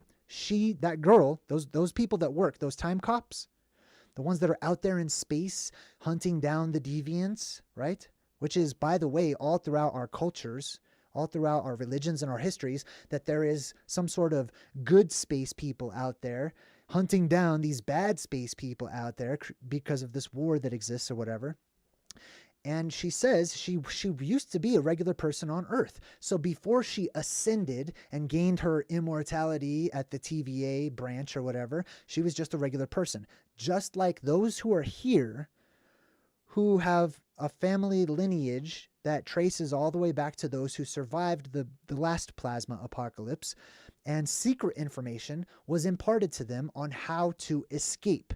Essentially, how to gain their immortality, how to become the gods of other worlds. This is where many of our religions come from. Those TVA agents are all deviants, which means they are all people who were born here, inside of one of these cosmic eggs, one of the many infinite Earths, and they ascended, right? Through many trials and errors and reincarnations, they learned the secret somehow, or it was given to them because they're family. And they ascended. They broke out of that cosmic egg, and they were able to travel throughout space, as people call it. Loki's like, she was a regular person? That's ridiculous. They're all variants just like us. Then they show you a picture of Asgard. Real quick, I just want to point out the symbolism in Asgard, okay? Asgard, you see right there, that main building, they always focus on that. That's because that represents symbolically the plasma volcano of Mount Meru, and there's like a beam or a pillar or a column or whatever that shoots out of the top of it, right? And then you have a Bifrost bridge that's located, that goes right to this main building across the waters, and it's how people can get to other places. So she's, Loki, Sylvie says, everywhere and every when that I went, it caused a nexus event. Everywhere Loki goes, symbolically, at least the female version, there is an apocalypse. That's why she has evaded the space police, the time police, by hiding in the apocalypse, because she is she has a direct connection with our apocalypses, the light of the world, the apocalypse. It's all interconnected. Mount Meru, all of it. The plasma, hair, hands, fingers, whatever that comes down from the sky. So she says, that's where I grew up, at the end of 1,000 worlds. And they really stress this by showing the two Lokis going through an apocalyptic event where pieces of the moon or the sky, whatever you'd like to see it as, are falling down and about to blow up this area where they are now. So as this is happening and the two Lokis are starting to fall in love with one another, the Sylvie and the Loki, right? It creates a balance, right? It throws everything off. This is when the apocalypse happens, when the two Lokis fall in love with themselves. When the male energy and the female energy are in balance, we have neutrality. And when our world goes through a neutral point, energetically speaking, or locally speaking, that's when the apocalypse happens. Why? Because the shield around our world goes down. All of the electromagnetics go down. A worldwide electromagnetic pulse, essentially, is affected. And the plasma that is being kept out by that shield of energy around our world, that electromagnetic shield, is now able to come in and ground itself, right? So these guys up there in space are saying, they're watching this happen as that world goes through its neutral point. And you can see this branch. This is the main timeline, and then there's this branch. And that's whenever the two Lokis fall in love with each other, essentially creating balance. So they end up capturing both of them. They capture Sylvie and they capture Loki. Loki's put into what he calls a bad memory prison. This is his sister from Asgard, his stepsister. And her name is Sif, I should say.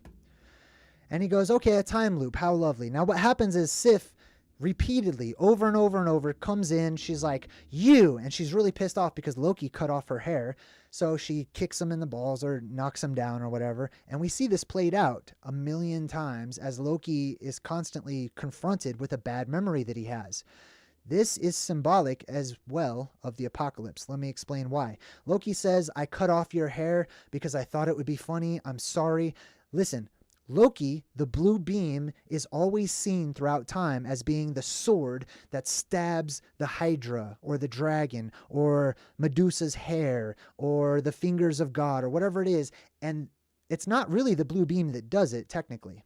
It is the electromagnetic field being reinstituted over and around our world as it is today, and it cuts off the plasma. Plasma is repelled by a strong magnetic force, right? So the plasma that is already past that shield around our world, when that shield electromagnetically goes back up, it cuts off those plasma fingers. It cuts off the hair of Kronos or Medusa or the gods or whatever. So that's what they're showing you right here is Loki's being blamed for cutting off Sif's hair.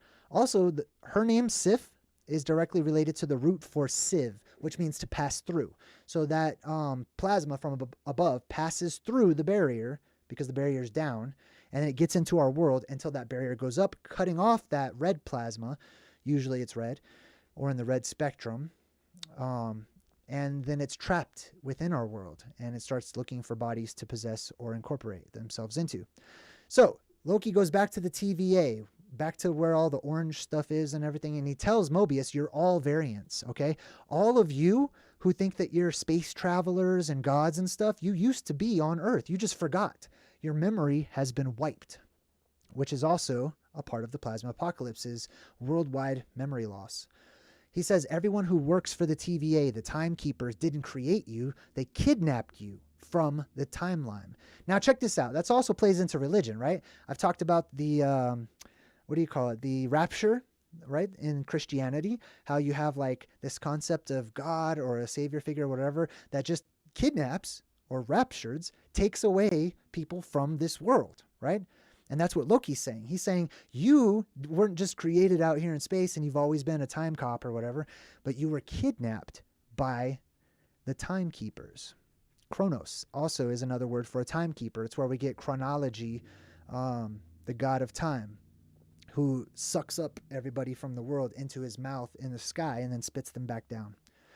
He says, and your memories were erased. Memories that she can access through enchantment. Well, who is she?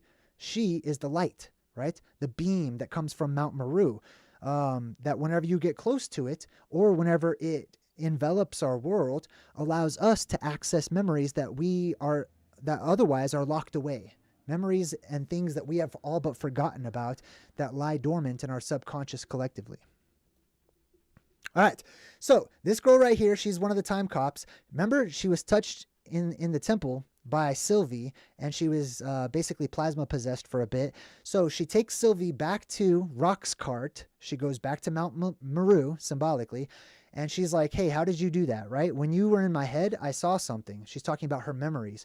This is the other girl who was kidnapped and taken through that door back in the Renaissance period that I showed you, or the Renaissance Fair. And this girl, this is a secret video footage of her saying, look, when she touched me, this place that I saw, it was real. This is a place that I've been to. They're all starting to remember their old memories. They're all starting to remember where they really come from. And they have Loki to thank for it. The light. Loki, my light. They have Loki to thank for remembering things that have been hidden from them and exposing the lies that have been given to them. So Mobius, who works for the time cops, basically, he's reading this video and he's like, wow, this is amazing. So he realizes, wow, I'm a variant too. We're all variants. This is true.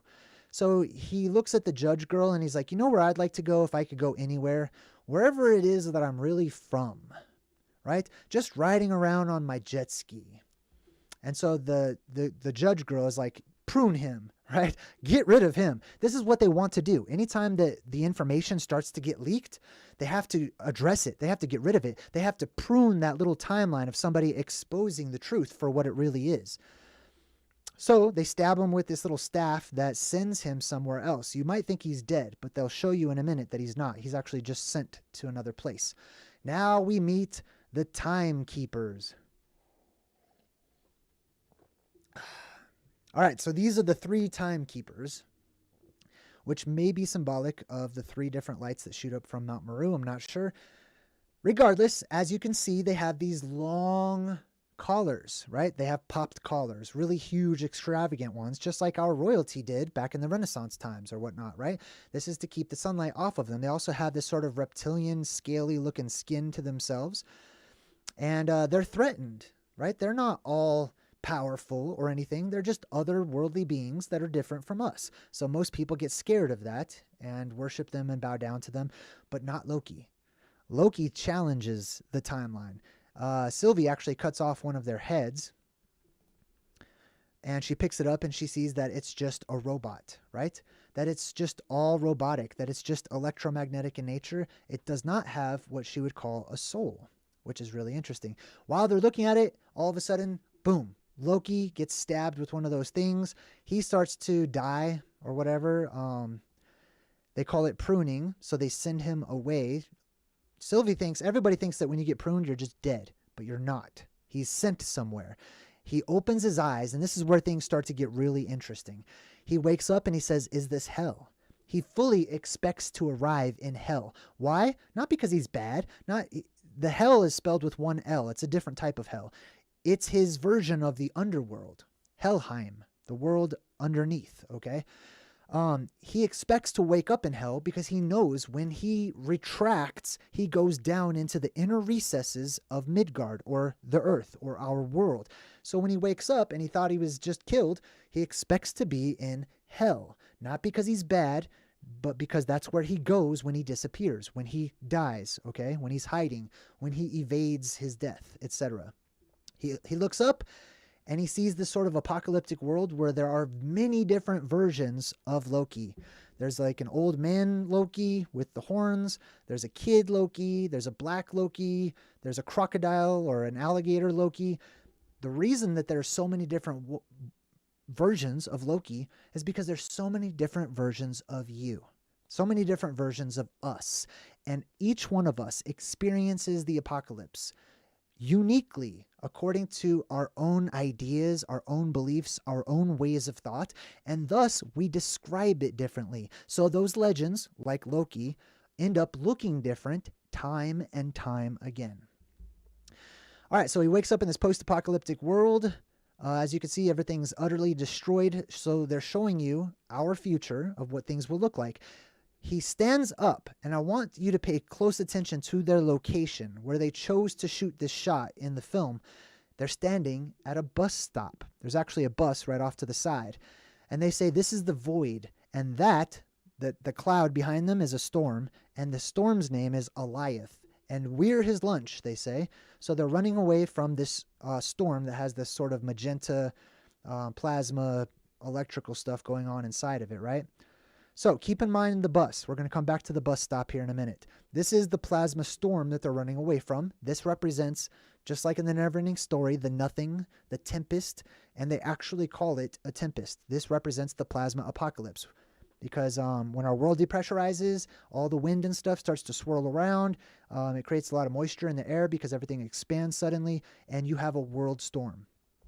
So we go back to Judge Renslayer, who is the leader of the Time Cops, and she says the dogma states that the end of time is still being written. So this is their religion. That the timekeepers are transforming the end of time into a utopia. That's the exact same thing as what we're taught in all of our different religions, right? That there is a utopia after the destruction, right? After the end of all things, that things become a golden age, right? Nothing ever comes back from there. She's talking about this place right here. And as you can see, there's all this stuff. See that light right there? That light is just a portal that opens up when something is pruned, and it falls down as garbage and trash and rubble and rubbish into this world. This world is basically a giant trash world where all this stuff that survived the apocalypse is left behind. So they're showing you all these different apocalypses that have happened, from the ancient past with this pirate ship to the future with this sort of flying saucer looking thing right here. This type of symbolism is also seen in Thor. What was that movie, Ragnarok? Or I can't remember what it was, but it was one of the Thor movies where he ends up on this trash world, on this junk world, which is symbolic of what happens in our world. After everything is sucked up, remember, Kronos spits his children back out. There's a time whenever everything will fall or float back down to the surface of our world. Whatever didn't make it out will be trapped once again inside, which means that we'll have all these piles of debris and rubbish and rubble and technology and leftover stuff from the prior age. And people will sift through that and try to reconstruct it, reuse it, or repurpose it as they see fit, because it will be of value to them after the apocalypse. They won't be able to know how to make a cell phone or, all these other things. Excuse me. Tablets and whatnot. So that's why they show you this. So Loki starts running throughout this post-apocalyptic world, and you can see these giant heads that are petrified. These giant stone titan heads that just are all across the landscape. The movie doesn't tell you why they're there, what they're doing there, what they actually are. These are little breadcrumbs that they leave. These are little puzzles that they give to truth seekers because it gets our attention, and we will look into it and figure out what it represents. It represents petrification, specifically petrification of the giants and the titans that exist and grow during the Red Sky era. All right, so Loki's running throughout here. He's met up with all these various variants of himself, and he says this is the place where the TVA dumps its rubbish. It's literally a trash world. This also harkens to, what do they call that? Man, I forgot the word for it. Steampunk, the whole steampunk era and stuff like that, where it's sort of like a little piece of the modern technology and the modern age mixed with like this sort of Stone Age type of thing. It's a mixture of the two, and that's why you have that. So this little kid, Loki, is talking about Alioth, the storm, which ensures that none of it ever returns. The other Loki says it's a living tempest that consumes matter and energy. They're talking about the plasma storm, the plasma apocalypse. Hey, thanks for sticking with me in the chat. Appreciate you guys. I know I haven't really been in there a bunch. Mystic Mayhem just donated $5. Thank you. And says, JayDreamerZ, my brother from another mother. Love you and what you're doing for humanity. Thanks a lot. I super appreciate it. Okay, let's dive back in. So we've got Sophie. She stabs herself and prunes herself in order to find the other Loki, right? So she ends up on this planet with them. Now, check this out. We've got this old version of Loki that's talking about the alligator, right? There's an alligator version of Loki too. Why? Why is that? Well, remember, all these variants of Loki are how we, humanity, see that blue beam, that blue light, and the apocalypse, and all of that stuff. We describe it differently, right? It survives in different ways, and the story is told. It's just told in variants. It's just told in different ways, right? So why is there an alligator version of Loki? I believe that whenever the apocalypse happens and we go back into a reset where our world is reinvigorated with energy, we all of a sudden experience telepathy. Telepathy is restored to us as the one world language, right? And because of that, it's not just telepathy between human beings, but between life forms. Animals are a life form. And I believe, as you will see in the DC universe, the Marvel universe, etc., that the reason they show animals as being able to walk and talk and interact with humans is because we once did, which is one main reason why you will see so much vegetarianism being hinted at, because people don't often eat those things that they can communicate with. So that's one thing I wanted to point out. Why is there an alligator version of Loki? Because the animals themselves go through the apocalypse. They have their own stories. They have their very own experiences of what happens and their own histories and stuff. We today, in our world today, we just don't know that because we don't typically talk to the animals. We don't communicate with them, right? Some people do, but most people don't. Now, I also want to point out in the background, there is a video game. See how it says Polybius? Polybius.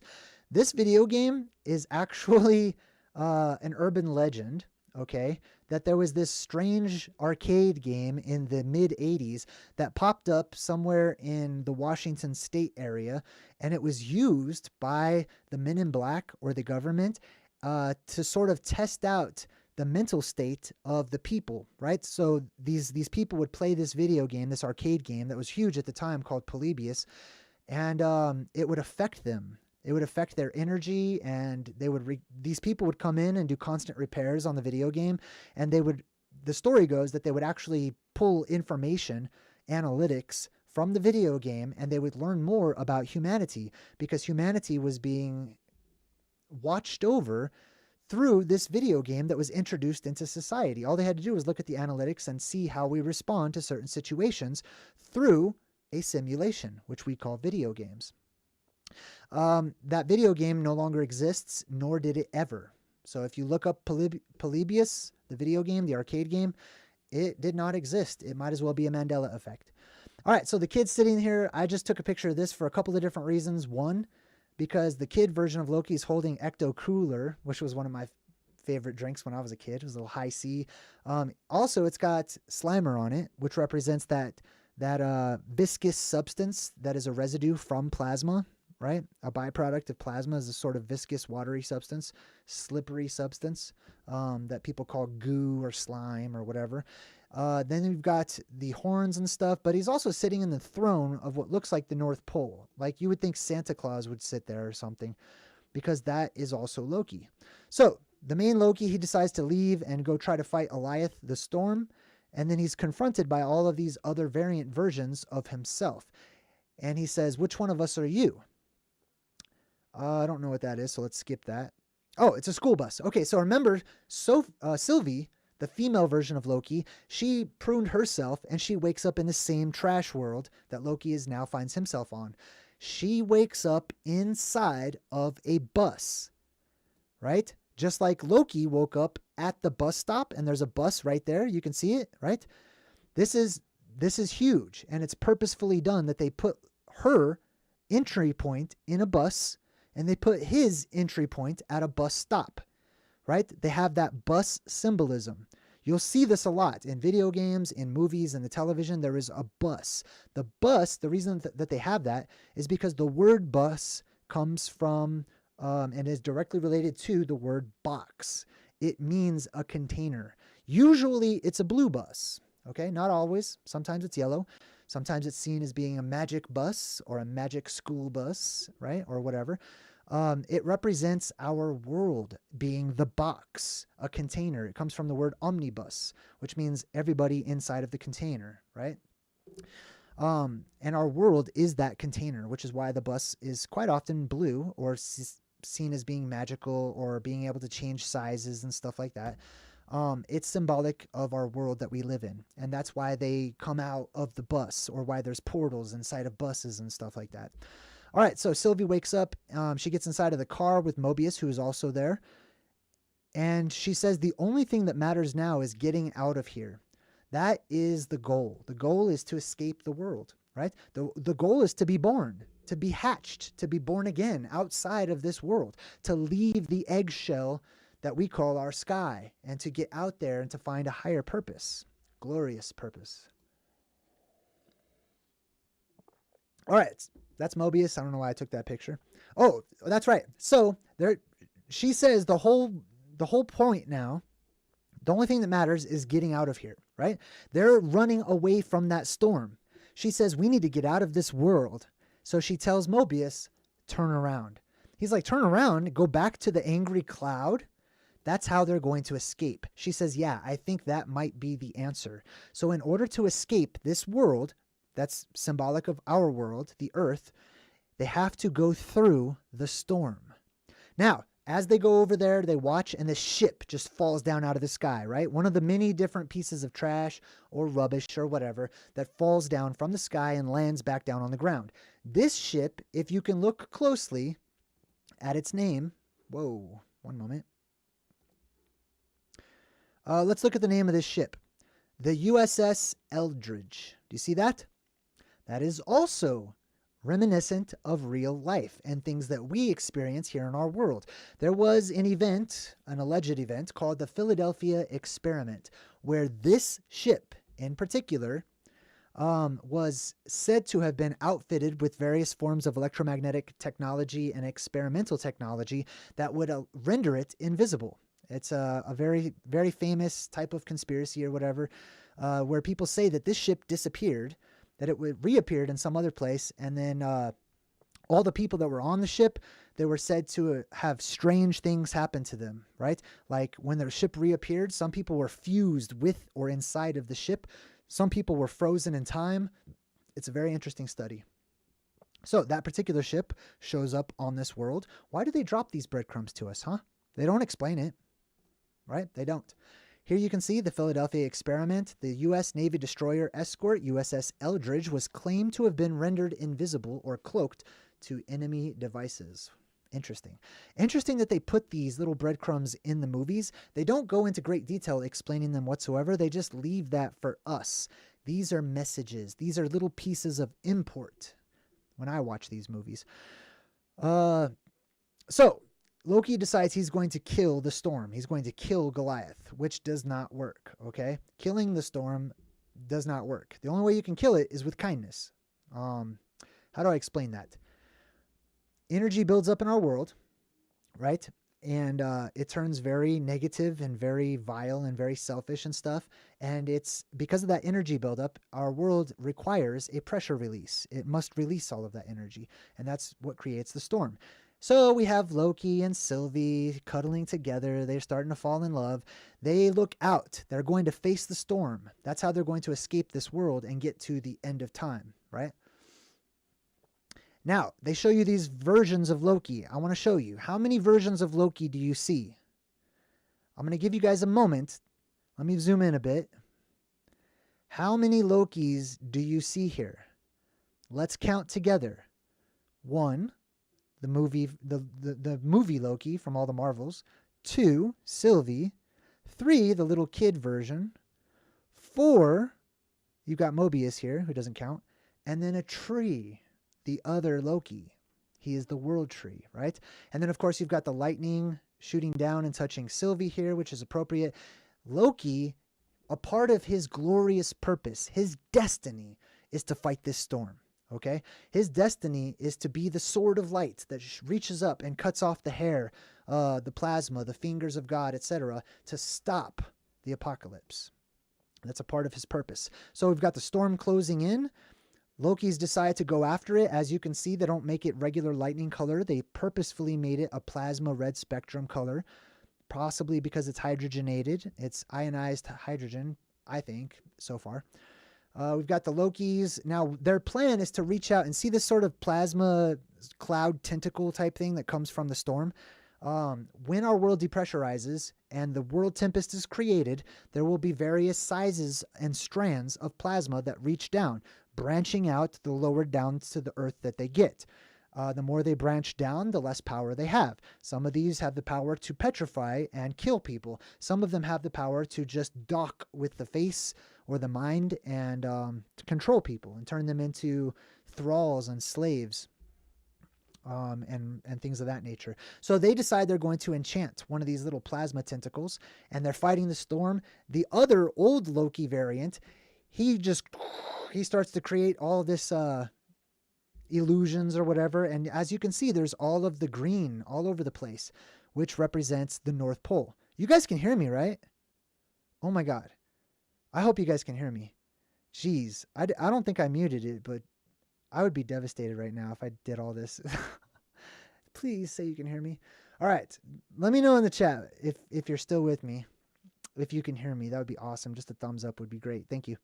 All right. So like we talked about, Loki's associated with the color green because of the aurora borealis, because of that energy that is collected and stored up towards the north of our world, also called spirit energy. Yes, face huggers, dark light empath. You got it right on. Total face hugger symbolism. Okay, thank God. I'm so glad you guys can hear me. Whew, man. Okay, let's move on. All right, so then we get to the fight. Here's the storm. Here's the tempest, and it's attacking Mount Meru, which is seen as being Asgard, right? So we've got the tempest, the world storm, Asgard, Mount Meru. We have all the symbolism here. We've got the green lights of the aurora borealis from Loki, the storm trying to eat Mount Meru, trying to stop the birth of the light, so to speak, right? And he says, glorious purpose. This is Loki's glorious purpose. This is why he exists. Loki is the light, is the savior. The light is the light of the world. The light is what stops that tempest, stops that storm, stops all of that destruction or creation, whatever you'd like to see it as happening. This light is the creative light force. That's why Loki can create things and manifest things, right? The storm is just the destroyer. The storm is something that's here to take things away. Jake just totally donated $5. Thanks, Jake. Super appreciate you. That was kind. All right, let's continue on. I got to take these off so I can see. The red light changes everything on the screen, so anything that's blue changes color. All right, so Loki goes face to face with a storm. He gets eaten up, but they're able to change the frequency. They're able to enchant the storm, which opens up a portal. So remember, they have to go through the storm, the eye that opens up right there, as you can see. And on the other side of it, that would be what we see when we look up into the true space, right? See how it's all colorful and stuff as we zoom in? You can see there's like a castle there. And all the sky is sort of that pearlescent, shiny, shimmery, various colors and stuff like that. That's what space should look like. Then they show you inside of one of these timelines. This timeline aside, okay, this is a plasma conduit. Doctor Who travels through these. Bill and Ted go through these. They call them the circuits of time, etc. These are the conduits that connect one realm to another. So they'll show you them going through the storm. Then they show you the plasma conduit because they're basically inside of it, going through it. And then you could see it's sort of moving about. They zoom out and they show you the entire plasma conduit. These exist out beyond our sky, just like the neurons in a brain in the macrocosm. So here you see the main timeline. This is the only timeline, and it's sort of circling around this black castle, which is Mount Meru, right? So the two Lokis have to go into Mount Meru to figure out what's going on and how to branch the timeline, right? So this gets very interesting. You see this sort of black castle. They go inside of it, and look who's there. Miss Minutes, the orange girl who represents the Illuminati, the 33, etc. So Miss Minutes says, "Welcome to the Citadel at the end of time. At the end, it is only he who remains." So they're looking for the person who created the Time Lords or whatever. They're looking for who is responsible. They want to kill this person. They don't like not being able to be themselves and to be deviants, right? They don't like that other people try to control their destiny and their fate. So they're like, who's in charge? And she says, he who remains. Who is he who remains? So then they show you this interesting series. Now check out the symbolism in the camera work here. You'll see this in a lot of movies, and it usually represents the same thing. It's going underneath the world. It's going upside down. The camera, they didn't have to do that. They could have just panned out or panned in or whatever, zoomed in, but they didn't. They show you the world turning upside down by use of the camera angle. So they turn it all the way upside down. You can see the two different Lokis there, and then there's this staircase, right? They're going into Mount Meru. They're going into Rupus Negra, the black rock, the black mountain, etc. Which reminds me of this other live stream we did where I shared this picture right here with you, right? From the book called the I'm just going to call it the Amphitheater. It's the Amphitheatarium Sapientiae Aeternae Solis Vere. Anyways, I'm just going to call it the Amphitheater. This is an old book of alchemy, and I showed you this page where it shows you Mount Meru from a strange angle, but it's really them going into the earth. See all these flags? They're falling downwards because gravity is pulling them in that direction, or whatever you want to call it, right? Let's take a closer look at it real quick. This is the exact same in an ancient alchemical book from the 1500s as this right here. This is what they're showing us, right? So the two Lokis, the two lights, descend, as they should, into Mount Meru, as is a part of the cycle, and they meet the person responsible for pruning the different timelines, and he's called He Who Remains, and he's standing there, and he's, throughout all of this, he's eating an apple, right? The apple that is correlated with the old devil of Christianity, the apple representing sin and deviance itself. So we go back to Mobius, right? While the two Lokis are inside of Mount Meru, or the castle at the end of time, or whatever, we go back to Mobius, who's inside of the TVA, and he says, I think people are ready to hear a little truth now. You know, like the TVA is a lie. Now time out. He represents these space agencies, right? And he's one who has come to the realization that he's been lied to, right? Somebody else is lying to him. It's a little pyramid, and they tell a lie to the person under them, and then they tell a lie to them, and he figures it out. And he goes back to the Judge Renslayer, and he's like, the TVA is a lie. We need to start telling people. This is akin to these agencies in our world who are not what they appear to be. I'm just going to leave that there. But she, being one of the persons who believes in it so blindly, she says, but what if it's a necessary one? You see, even though they may be lying or withholding information, right, or manipulating the truth, they believe that they're doing good. They believe they need to. You see, good and evil become very blurry when you remove yourself from polarity. Everyone believes that they're right. Everyone believes that they're righteous, that they're doing what is right. But when you compare each one of those individually righteous beliefs, they seem to conflict, right? They have their own agendas. All right, so they have this little meeting in the office of He Who Remains, and he says, you know, who are you? What's your name? He says, oh, I've gone by many names from many people. That's the devil, basically, right? He says, a variant of myself lived on Earth on the 31st century, and he discovered that there were universes stacked on top of his own.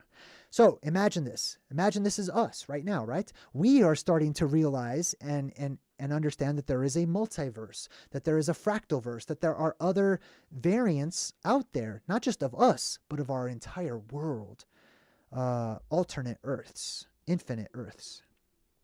At the same time, other versions of us were learning the same thing. Naturally, they made contact, and for a while there was peace. And you could see them going through the door. So they go through, they exit their worlds that they're in, they travel through space, they become sliders or travel the fractalverse or whatever, and they meet the other versions of themselves. He says, narcissistic, self-congratulatory peace. Oh, hey, nice nose, nice face, good to meet you. You look very nice, you know. They shared technology and knowledge. Just like those beings that are fallen angels that came down here got in trouble for sharing technology, which was against the TVA or God or whatever you want to call it, that they weren't supposed to do. Just like the main rule in Star Trek, right? When those Star Trek people from the Enterprise land on a new planet, they're not supposed to interfere. That's one of the main rules. You're not supposed to change anything. Not supposed to give people hints or anything. Just be watchers. Just let them develop naturally on their own. Why? Interesting. So, using the best of their universes to improve others. But it erupted into all-out war. Why? Because not all of them were so sincere, right? Some of those, there was still selfishness. That is the problem. The problem is selfishness. The problem, instead of selfishness, lies, quite literally, in the illusion of separateness. You can only be selfish when you recognize and believe in the concept of separation, division. But when you realize and return to the truth that there is no division or separation, then you're truly selfless. You are there to help yourself out, right? You're helping yourself by helping other people. You require nothing. You're only there to give. The first variant encountered a creature created from all of the tears in reality. Now, instead of reality, I would say reality as they knew it, or tears in their world. The tear in the sky, the cracking of their sky opening up, creating the Alioth creature, the storm, the tempest creature. Capable of consuming time and space itself, I harnessed the beast's power and began experimenting on it. Now check this out. Imagine, let's just say all of this plasma apocalypse nonsense is true. Let's just assume for just a moment. Let's say that those who have been studying it and known about it for much longer than people like myself have been manipulating it and working on ways to use it to their advantage as a tool. Once they understand its existence, they can start experimenting on it and with it and studying it. What's up, Val?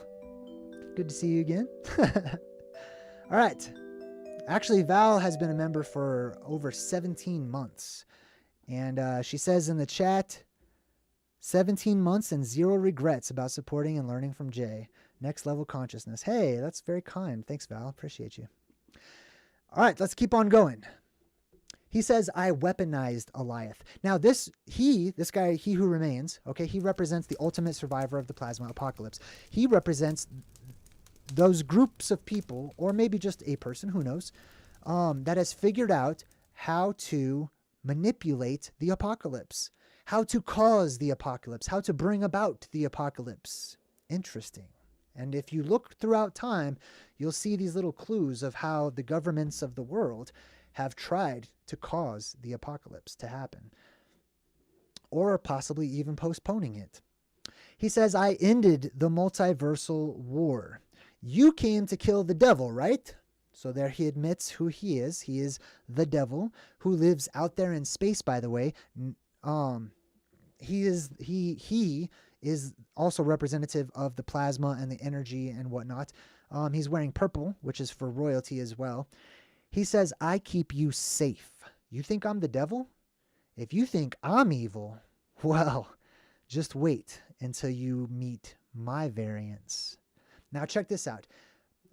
Representative of the plasma apocalypse. Remember how I said there are not just variants of you and I and Loki and the blue beam. There are variants and versions of the plasma apocalypse itself. There are different strengths, right? It comes in different intensities. If you go 10,000 years from one apocalypse to another, the next apocalypse that happens is going to be huge. It's going to be extremely devastating and catastrophic. If you go 50 years from one apocalypse to another, it's going to be very weak, right? And not worldwide, just local, random events that are written off in history. So there are different variants and versions of the plasma apocalypse itself. He says, and that's the gambit. Stifling order or cataclysmic chaos. One of the two. Ordo, how do they say it? I forgot. Anyways, order out of chaos is how it goes, right? You have the two cycles, the two flows. You have order, and then you have to break that order. You have chaos. You have flux. It fluctuates. All right, let's keep going. Hey, I also got a donation from a regular absolution with a picture of his daughter. How cute. Thanks, man. I super appreciate you guys. I'm trying to rush through this part too, because I feel like I take so long in these presentations. I don't know. What do you guys think? Is it too long? I feel like it's a long time. Anyway, he says there's two options. Now he's talking to us. You kill me and you destroy all of this. So you don't just have one devil. You have an infinite amount of devils. Or you two. You two go ahead and try to take control. So here's what he's saying. We have two choices. You can have balance between the male and the female, the feminine and the masculine energy. You can live in balance and harmony, or you can have the apocalypse, which will create balance. Either way, there will be balance, right? You will either have a balanced scale, or you'll have a scale that tips back and forth. That's what he's offering these two, and that's what he's offering for us too. I've gone through a lot of scenarios, he says, trying to find the right person to take this spot. It turns out that person came in too. Hey, Shannon. Welcome, Shannon. Now, check this out. As he says this, the timeline starts to branch. You see how it starts to grow and it starts to get bigger? This is the same thing. Imagine this. Welcome to my channel, Shannon. Good to have you. Well, imagine this is like a neuron in the brain. Imagine that they are tiny, tiny little microscopic creatures, just like, I don't know, our consciousness, right? Anyways, inside, like the Who's in Whoville, inside of the great space brain, inside of the mind of God, and it starts to branch out. This is akin to all of our ancient history and our religions and stuff that talk about, for example, there was Brahma in Hinduism at the very beginning, just like this one timeline. But then that timeline, that God, that energy branched out into variants of itself, forgetting its origin, forgetting its connection to the core. In reality, it was just a deception. It was just a manipulation that it forced upon itself. Anyways, back to the movie. He says, you either take over and my life's work continues, or you plunge a blade into my chest and an infinite amount of me start another multiversal war. And I just end up right back here anyways. So he's talking about reincarnation as well. This is a cycle. This is what happens over and over and over again. And the plasma apocalypse will continue to happen to guide us to harmony, to insist that we become balanced ourselves. And so she goes to kill him. The other Loki, the male energy, is like, whoa, whoa, whoa, I don't think he was lying about that. They start to fight with each other, but then they fall in love. They kiss each other. They have balance, which creates all these different multiverses, all these timelines, right? Because these two find harmony with each other, even if for a brief moment. Now, the reality is they can't stay together. This is hopeless, right? You always have the male and the female protagonists who just can't seem to stay together. They're destined to be apart. They only come together for a moment, and when they do come together, apocalyptic events happen, which forces them to be separated. And that's what you're seeing here. So the girl kicks the guy Loki back through one of those doors, gets rid of him, and stabs he who remains. And he says, I'll see you soon, right? Because now these are going to be infinite amounts of him out there figuring this stuff out and coming to power, which is where I assume Doctor Strange and the Multiverse of Madness is going to pick up. So he who remains is dead. The little neuron there in the background in the macrocosm starts to grow and split and become life. Essentially, you're seeing life. Life is the illusion of separation. That's what we live in. That's a part of our reality. So we embrace that just as much as we should, in my opinion, the oneness of just stillness and being one. It grows. It branches out. It divides, or at least it seems to.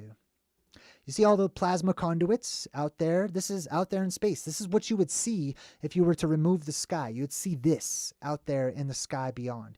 You would see all those little pathways that lead to other infinite Earths and other realms where there are other Lokis and X-Men and Avengers and versions of you and versions of me and everyone. So this is true space, as I would say. This is an image of the deception. This is an image of the veil that is cast, of the grand spell of division of life. And that is what Loki is trying to sustain. He loves it. He's a part of it. He is truly a deviant, and he loves his character. He plays such a good one. So he goes back to the TVA. And he's like, oh my God, we just met this. We just branched out all these timelines. You guys are in huge trouble. And he's talking to Mobius and the other girl, right? Who he knows. And he says, someone's coming. There's somebody coming. He's talking about he who remains, right? Countless different versions of a very dangerous person or apocalypse. And then Mobius responds and says, what are you talking about? Who are you? What's your name? And Loki's like, wait a minute. He looks over and he sees the statue right there that wasn't there before of he who remains. There used to be statues of the timekeepers there, but then he realizes he's not in his timeline. He's in one of those deviant timelines. And that, my friends, is Loki. So, I hope that you all enjoyed the presentation. I do want to say I'm sorry about how things started. I didn't have any audio to begin with, and I was really upset about that. So hopefully the presentation was something that you got something of value from. I'm glad that I gave you guys a little place in the chat so you can come together and chat and meet others of like minds. Thank you so much for all your support, for checking out my book, my website. I'm really excited for what the future holds for myself and my channel. And I hope above anything and everything that what you take away from this is the lesson of balance and harmony, right?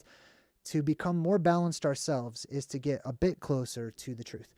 All right, I'm going to wrap things up. Until next time, I'm JayDreamerZ saying good vibes and goodbye. I'll try so hard to fade away.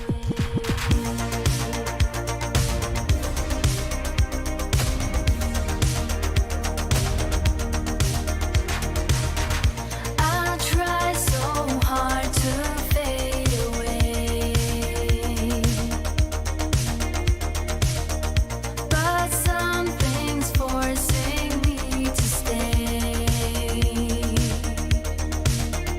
It'd be easier for me if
of the elves. So I've watched, 25 or 30 of your videos in the last few days. 'Cause I don't see too much out there about elves. And I've always thought that they were based on something that was real. And Jay proves that these Well,